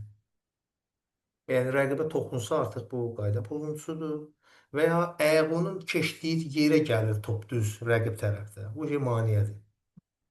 Maneə törədir. Bu hal böyürsə oyun davam edir. Amma bundan başqa ayaq tamamilə oyuna keçəcəksə qayda pozuntusu olaraq qeydə alınır. Və bir də bu libero ilə bağlı ki, bir komandanın ən azı iki dənə liberosu olmalıdır. Biri oyunda oynayan, bir də ehtiyat libero deyirlər ona. Yəni protokolda ən azı iki dənə olmalıdır. Həbirdən libero zədələnərsə nə baş verəcək? Hansısa bir oyunçunu libero elan edəcəklər və hakimlərə bildirəcəklər ki, neçə nömrəli oyunçu libero edildi. Və ona da yenə bir marka tapıb verilməlidir fərqli rənglə. Yəni fərqli rənglə liberoların ikisi də eyni rəngli, fərqli eyni rəngli geyinir də. Yəni biri ağ, biri qırmızı, komandada göy rənglər deyənə yox. Yəni belə forma. Və yoldaşlar inşallah ki yadımdan bir dənə də bir söz çıxmamışdır və ya Allah. Birinci bilmədim kim qaldırdı. Rüzgar xanım buyurun. Mən görmədim, indi deyə bilmərəm, sən Allah. Kimsə Müəllim, izləməsin. bir şey demək istəyirəm. Əslində indi qulaq asdım, amma yəni demək istəyirəm. Məsəl üçün mən servisdən topu ötürürəm də. Servisdən Aha. topu ötürəndə top setkəyə də, amma rəqibin zonasına düşür. Onda da yenə özümüzə sayılır da xa. Bəli, heç bir problem yoxdur. Top istənilən halda tora dəyə bilər. Hə, mən bir də ki göydəki tor var, göydə tor. Yəni Hə. setka da setka. Yəni ora məsələn oyun zamanı ora Hə, dəyəndə də. o belə deyək, zallarda bu balacadır, amma o arenalarda bu 12 metr yarımdır, kifayət qədər hündürlükdür. Ha, bizdə zallar balacadır. Bəli, top tavana dəyərsə, Hə, bu tavana out da, hə, qərarı. tavana. Out qərarı verilir. Yaxşı müəllim, elə bunu soruşdum. Çox sağ olun. Buyurun. Mən də bir sual versəm olar. Olar, sadəcə olaraq çox xahiş edirəm də ardıcıllıqla gedirəm, nə olar. Günel xanım, Hümmətzadə. Müəllim, Rüzgar müəllimə dedi. Mən də bir şey soruşmaq istəyirdim həmin ona aid. Məsələn, biz Buyurun.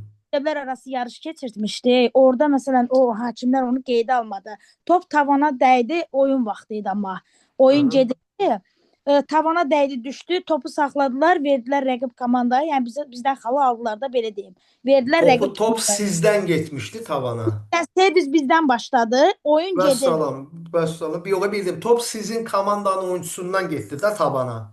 Bizdən getdi, amma o Vəssalam da bəli, tam doğru olaraq da rəqibə keçir də. Xal doğru veriblər servisdən qərarı. başlayanda, məsələn, servisdən birbaşa vuranda tavana dəymişsə, Fərqi yoxdur, fərqi yoxdur. Servizdən tavana dəysin, oyun əsnasında dəysin.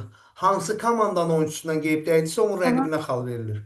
hə, bildim, başa düşdüm. Çox sağ ol. Sağ olun. Mən bir də üzr istəyirəm, əl qaldırmamışam, amma tələsirəm, bir sual verim. Buyurun. İstənilən oyunçu liberonu dəyişə bilər. Yəni libero istənilən oyunçunun yerinə girə bilər. Bir qeyd elədinizsə, Arxa xəttdəki, arxa zonada, bəli. arxa zonada oynayan oyunçularla bəli. Yəni siz o bir qeyd elədiniz ki, əvvəlcədən hakimə bildirilir, amma yəni orada sonradan deyildi ki, Yox, bilirəm, yox, o yadımdan çıxdı, köhnə qayda ilə belə idi. Təzə yəni qaydada mən da onu oyunçunun da nömrəsi yoxdur. Hə, orada biraz ola bilər ki, bilirsən necədir? Bu qayda dəyişimi biraz istər-istəməz mənə də təsir eləyir. Elə mən də ona görə danışanda. soruşdum ki, Hə, yəni yox, fikrim çox sağ ol, yanlış oldu. qəşəng, qəşəng. Hə, yəni Oldu, sağ ol. orada da o söhbət yoxdur. Niyə?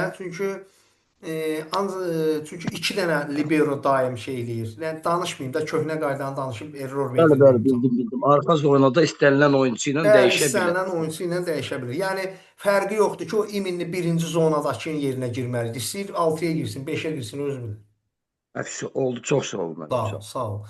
Pərviz Sərxanlı. Müəllim, komanda liberosuz oyuna başlaya bilər. Yəni oyunun O əvvəlində sual mənə olmasa də sonradan maraqlıdır. girsin. O sual Sonradan yox. Hə, liberosuz başlaya bilər. Amma bir komanda ümumiyyətlə liberosuz oynaya bilərmi sualının hələ cavabını gərək hakimlərdən soruşacağam deyirəm, yəni müəllim soruşmayacağam. oyunun əvvəlində olmasın libero, amma sonradan var Yox, elə bir şey. bəli, məcbur deyil ki, ilk altılığın var, sənin oynayacaq hissənin əvvəli altılıq. Məcbur deyilsə ki, orada libero buraxacaq içəri. Orada o məhdudiyyət yoxdur, o heç.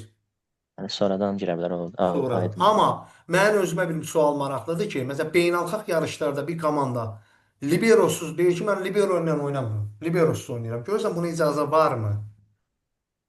Məncə prinsipcə var, amma onu dəqiqləşdirəcəm hakimlərlə. Belə sonra Xəzər Ağazadə.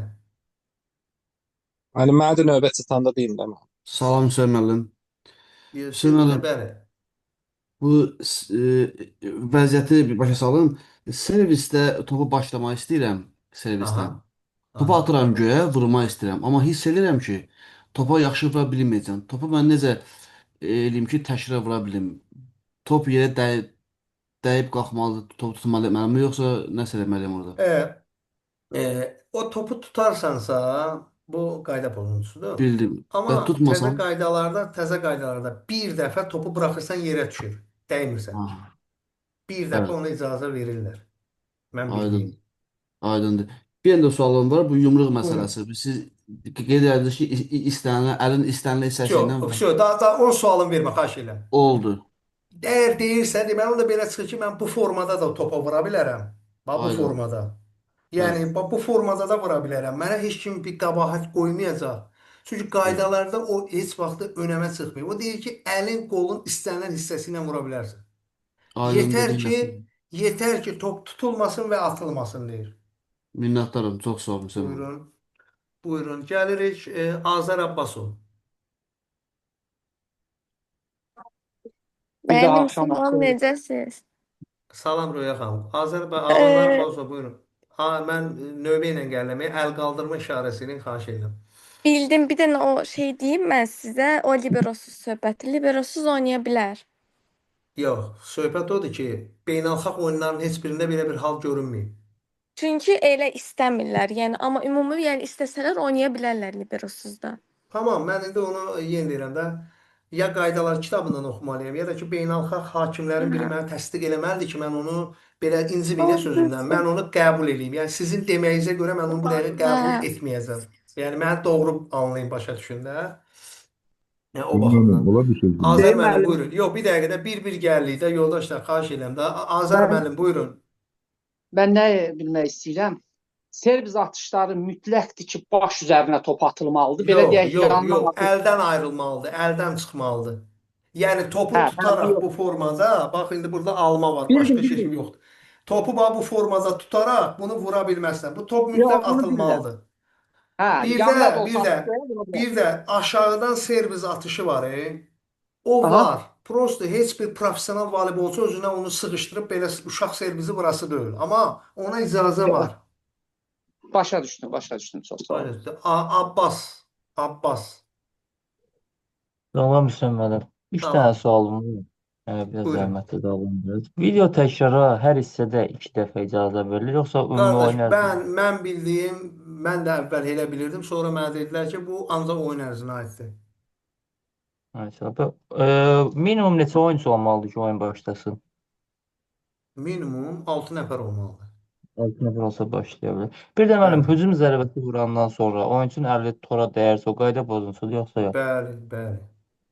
Qayda pozuntusudur. Bəli. Oldu, çox sağ ol. Siz sağ olun. İftixar Cabbarlı. Hüseyn müəllim, bu liberoların bir-birini əvəz etməsi də 6 əvəz etməyə daxil deyil, yoxsa o əvəz etmədən gedir? Liberolar ikili libero sistemi tətbiq edilir. Daha orada əvəz etməyən limitinə girmir o. Bu yenə köhnə qaydanı deyəcəm, yenə aləm deyəcək bir-birinə. Yoldaş, 2 libero var da, biri çıxdı, sonra o biri girir. Bu qayda üzrə gedir. İkili libero sistemi deyirlər indi bu dəqiqə ona. Amma köhnə vaxtda sadəcə o hakimə bildirilə bilər. Amma heç vaxt limitə liberonun əvəz etməsi hakim limitinə daxil edilmir. Oldu, çox sağ olun. Sağ olun. Emiliya xanım, buyurun. Danışanlar əl işarəsini götürsünlər, orada qalmasın. Emiliya xanım, buyurun. Hüseyn müəllim, yaxın vaxtlarda bir sual çıxdı qabağıma. Podaçanın vurulmaq qaydası variantlarda düzgün variant 10 göstərilmişdi. 10 qaydada vurmaq olar. Belə bir şey varmı? Yox, yoxdur. Qurbansa yoxdur. O Bəs o kimsə sual yatıb yuxuda nəsə görüb. Pazar çan vurmanın 10 qaydası. Üf, vallahi nə bilim, atım sizə türk dilindədir amma. Baxın görün orada 10 dənə qayda varmı? Varsa da lap tutaq ki, mən inanmıram. Pazar çayında orada sayırsan, qayda yox, bənd ola bilər. Qayda ola mən də bilməz. məsələn Yox, oturdum bu belə belə belə qayda heç yox, cür bildim, bildim. Bənd ola bilər. Bənd ola bilər, amma sən zanı boş verin getsin. Ona görə deyirəm ki, qıraqda bucaqda lazımsız çox test var. Gördünüz o test bizim keçdiyimizlərin yox, o içində sizə yoxdur. qədər idi Hüseyn müəllim Bildim, əvvəl bildim. yəni. Okey. Okey. Emin Zülfəliyev.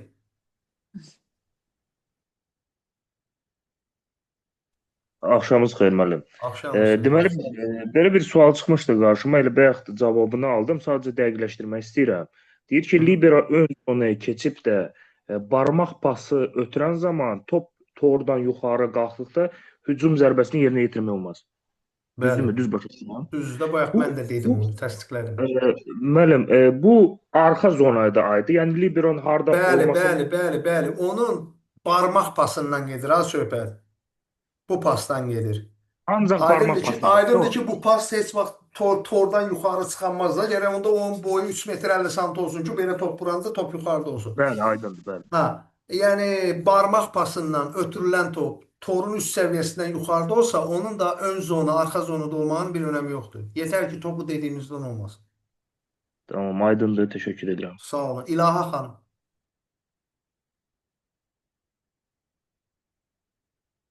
İlaha xanım. Hüseyn müəllim, Bəli. salam bir daha. Mən voleybol Salam. haqqında sual verməyəcəm. Yəni hər şeyə çox sağ olun, aydın şəkildə izah elədiniz.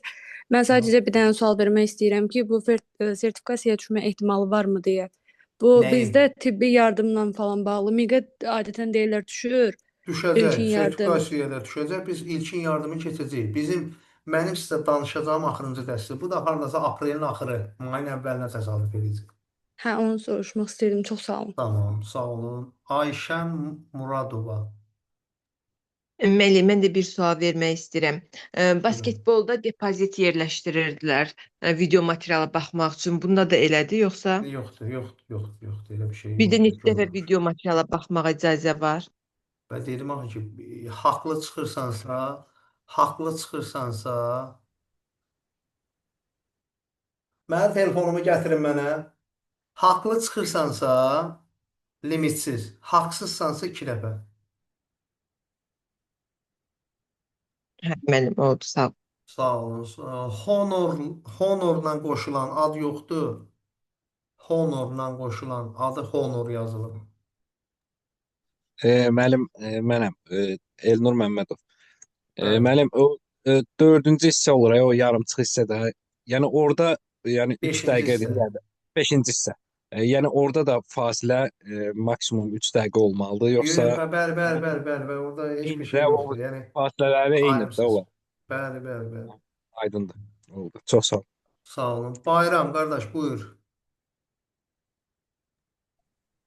Axşamınız müəllim. Sizə bu söz deyim, Axşamın. qabaq mən hakim istəmişəm, bilirəm ki, liberosuz oynamaq olmaz, onu dəqiq bilirəm. Yox, onu heç də mən dedim, dəqiqləşdirəcəm, onu qoyuruq kənara. Sualın varsa Bayram, mən Olmaz. bilirəm sən Yox, ixtisasın sualım yox, voleybolçu onu olub, patok yoldaşı olmuşuq, ixtisasın voleybol olub, bilirəm hakimliyin də var az çox. Yox, hakim geçmişim. Dəqiq bilirəm, 100% elədir. Yox, bildim, nəsə onu yoxdur. dəqiqləşdirəcəm. Yox, bilirəm, onu dəqiqləşdirəcəm, xahiş edirəm. Sualın varsa sualı ver, zəhmət olmasın. Yox. Hı -hı. Başqa sualı olan varsa yoldaşlar, buyurun. Əziz yoldaşlar, sualınız varsa buyurun. Kim idi? Yenidən əlin qaldırdı ya, bilmirəm. Zeynal qardaş, buradasan, sən də əl qaldırmışdın. Zeynal qardaş. Hüseyn müəllim, üzr istəyirəm. Bayaq diqqətli olmadım. Bir dənə də təkrar o video görüntü hər setə aiddir, yoxsa Yox, ümumi oyuna mən aid? oyun bilirəm. Mən oyun bilirəm. Bunu. Tamam. Sən maraqlısı da ondan ibarət ki, təzə qaydalar kitabında da onunla bağlı bir yer də, şey də yazılırlar ki, adam o bütün suala aydınlıq gətirsin. Bir də ki, o video görüntü, mən inanma indiyə qədər suala düşməyib və inanmıram indən belə də suala düşdü. Niyə? Çünki o hakimliyə aid bir məsələdir sırf. Voleybolda isə indi aid gələn suallar bu topun qəbulu ötürülməsi falan belə şeylərlə bağlı olan suallar olur. Qardaş, bu honor yenə əl mi qaldırdınız yoxsa yox? Elnur qardaş, əl mi qaldırdınız yoxsa o əl işarəsini oradan götürün mən bilim. Hə, yox, xeyr, qaldırmamışam, götürərəm. O əl işarəsini götür. Samir Hacılı yenidən mi əl qaldırdınız? Müəllim, mən əl qaldırmamışım, 3 dəfə də əl qaldırıram, yəni bu dərsdən Ha. sonra. Yox, oyunun dərsin əvvəlində ağlım getdi ora, ona görə buyurun. Bəli, bəli. Müəllim, bir sual verim sizə. İndi biz basketboldan 3 basketbolun bitirdik də demək olar ki, tam şəkildə. Basketbolları Yəni bitirmişik, bəli. bitirmişik. Onlar üzrə işlədiyimiz test yekunlaşdı, yoxsa onlar əlavə testlər Yox, göndəriləcək? yox. İrəlidə basketbol gələcək, Paptor yenə. İndi istislidir. İndi nə yazmısınız o, nəticə deyil. Yəni əsas nəticə Bilirdiniz ki, buradan düşəcək, oxumusunuz, test işləmişsiniz. Elə, bu istislidir, bu heç. İndi, məsələn, bundan sonra bir də handbolu keçəndən sonra 5-ci də sınağa çıxırıq. Yəni, bura gələcəksə, burada sınaq işləyəcəksə, sonra mən onu izah edəcəm. Və 10-cu dərsdə sınaq var. Bundan sonra irəlidə o qədər basketbol sualları olacaq. Orada səhv cavab verəndə bildiyimiz şeyə fərqli şeylər soruşa bilərəm. Eyni şeyin fərqli formatda soruşa bilər. Orada səhv cavab verəndə, orada deyəcəm ki, salam əleyküm. Yəni müəllim belə deyək də, 10 dərsin sualını bir yerə qarışdırıb hər sualdan bir İndi məsələn, məsələn, ilk sınağımızda ancaq basketbollar, voleybol, həndbol aid olacaq sınaq. Ondan sonra 10-cu sınaqda 4 mövzuda üstün artır. Yəni, 15-ci dərsdə 12 mövzudan sınaq olur belə. Xəzər Ağazadə, buyur qardaş. Çox sağ olun müəllim. Sağ olun. Bu libero oyuncu dəyişirsə, o meydanda olan vaxtı çıxanda başqa oyuncu ilə yerini dəyişə bilər, yoxsa həmin oyuncu ilə dəyişməlidir yerin? Yox. Liberocu şey eləyir.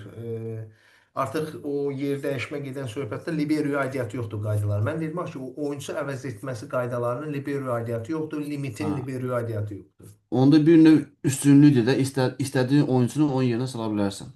Sala bilirsən, amma libero oyunçunun digər oyunçulardan fərqi müdafiədə oynamağıdır. Yalnız müdafiə mövqeyində oynayıram. O burası aydındır. Minnətdarım, çox sağ olun. Buyurun. Müəllim, gecəniz xeyir olsun. Xeyrə qarşı, çıxmaq istəyən çıxa bilər, dərs bitib. Buyur Bilal qardaş. Demək müəllim, bax, rəqib hücum elədi. Aha. Mən topu qarşıladım, amma top mənim öz meydanımdan qırağa çıxır. Top axırıncı dəfə kimə toxunub? Yox, elə bir hücum zərbəsini vurdu, mən qarşıladım birincini. Qırağa çıxır, oyuncu da qatıb çatır topa. Aha. Topa müdaxilə eləyir, amma top o yan xətti sərhədlərini göstərən çubuqdan yox, kənar tərəfdən rəqib tərəfə gedir. Yox, antennanın kənarından top rəqib tərəfə getsə, bu səhv sayılır. Səhvi də biz etmiş oluruq. Və antennalar nə üçün idi? Topun hava sərhədi. Yəni, top antennaların sərhədi daxilindən rəqib tərəfə göndərilməlidir. Yaxşı bir sual verdin. Yaxşı bir sual verdin. Bu arada, bəlkə də demədim, amma voleybolu az çox bilirsiniz ki, voleybolda topu meydanın məhdudiyyət xəttindən kənarda da gelib qəbul edib, geriyə qaytarıb, üç toxunuşu aşmamaq şərti ilə oyun davam edir. Çıxmaq istəyən çıxa bilər. Azər Abbasov. Gecəniz xeyir. Xeyrə qarşı. Mən bir dənə sual verim. Sual deyil, daha doğrusu bu sınaqlarla bağlıdır. Biz bu sınaqları necə işləyəcəyik onu? Burada işləyəcəksiniz. Sonra o sınağı yenə o sizə göndərdiyim test kimi qrupa da atacağım. Amma mənim ağzımda burada yox, bəli, burada PowerPoint-dədir. Hər suala mən özümə görə vaxt qoymuşam. Elə sual var, ona 2 dəqiqə vaxt qoymuşam, elə sual var 1 dəqiqə 30 saniyə. Ən pis halda ən sadə sual ola bilsin, olanda 1 dəqiqə. Yəni, daha mən heç kim deməyəcək ki, ay bunu fırlayaq deyə anlayış olmayacaq. Tez də yazsan, oturub o suala 2 dəqiqə vaxt ayırmışamsa, 2 dəqiqəni gözləyəcəksən. 2 dəqiqədən sonra PowerPoint özü çevriləcək növbət suala. Hardasa da bu 1 saat olacaq. Bitdi. Ondan sonra mən izah edəcəm. Hər bir sınaq sualını izah edəcəm. O izahları da videoya çəkib qrupa atacam. Oldu. Çox sağ olun. Allah razı olsun. Buyurun. Başqa sualı. Xeyrə qarşı. Başqa sualı, sözü olan. Sualı olan yoxdursa video zapsı söndürün.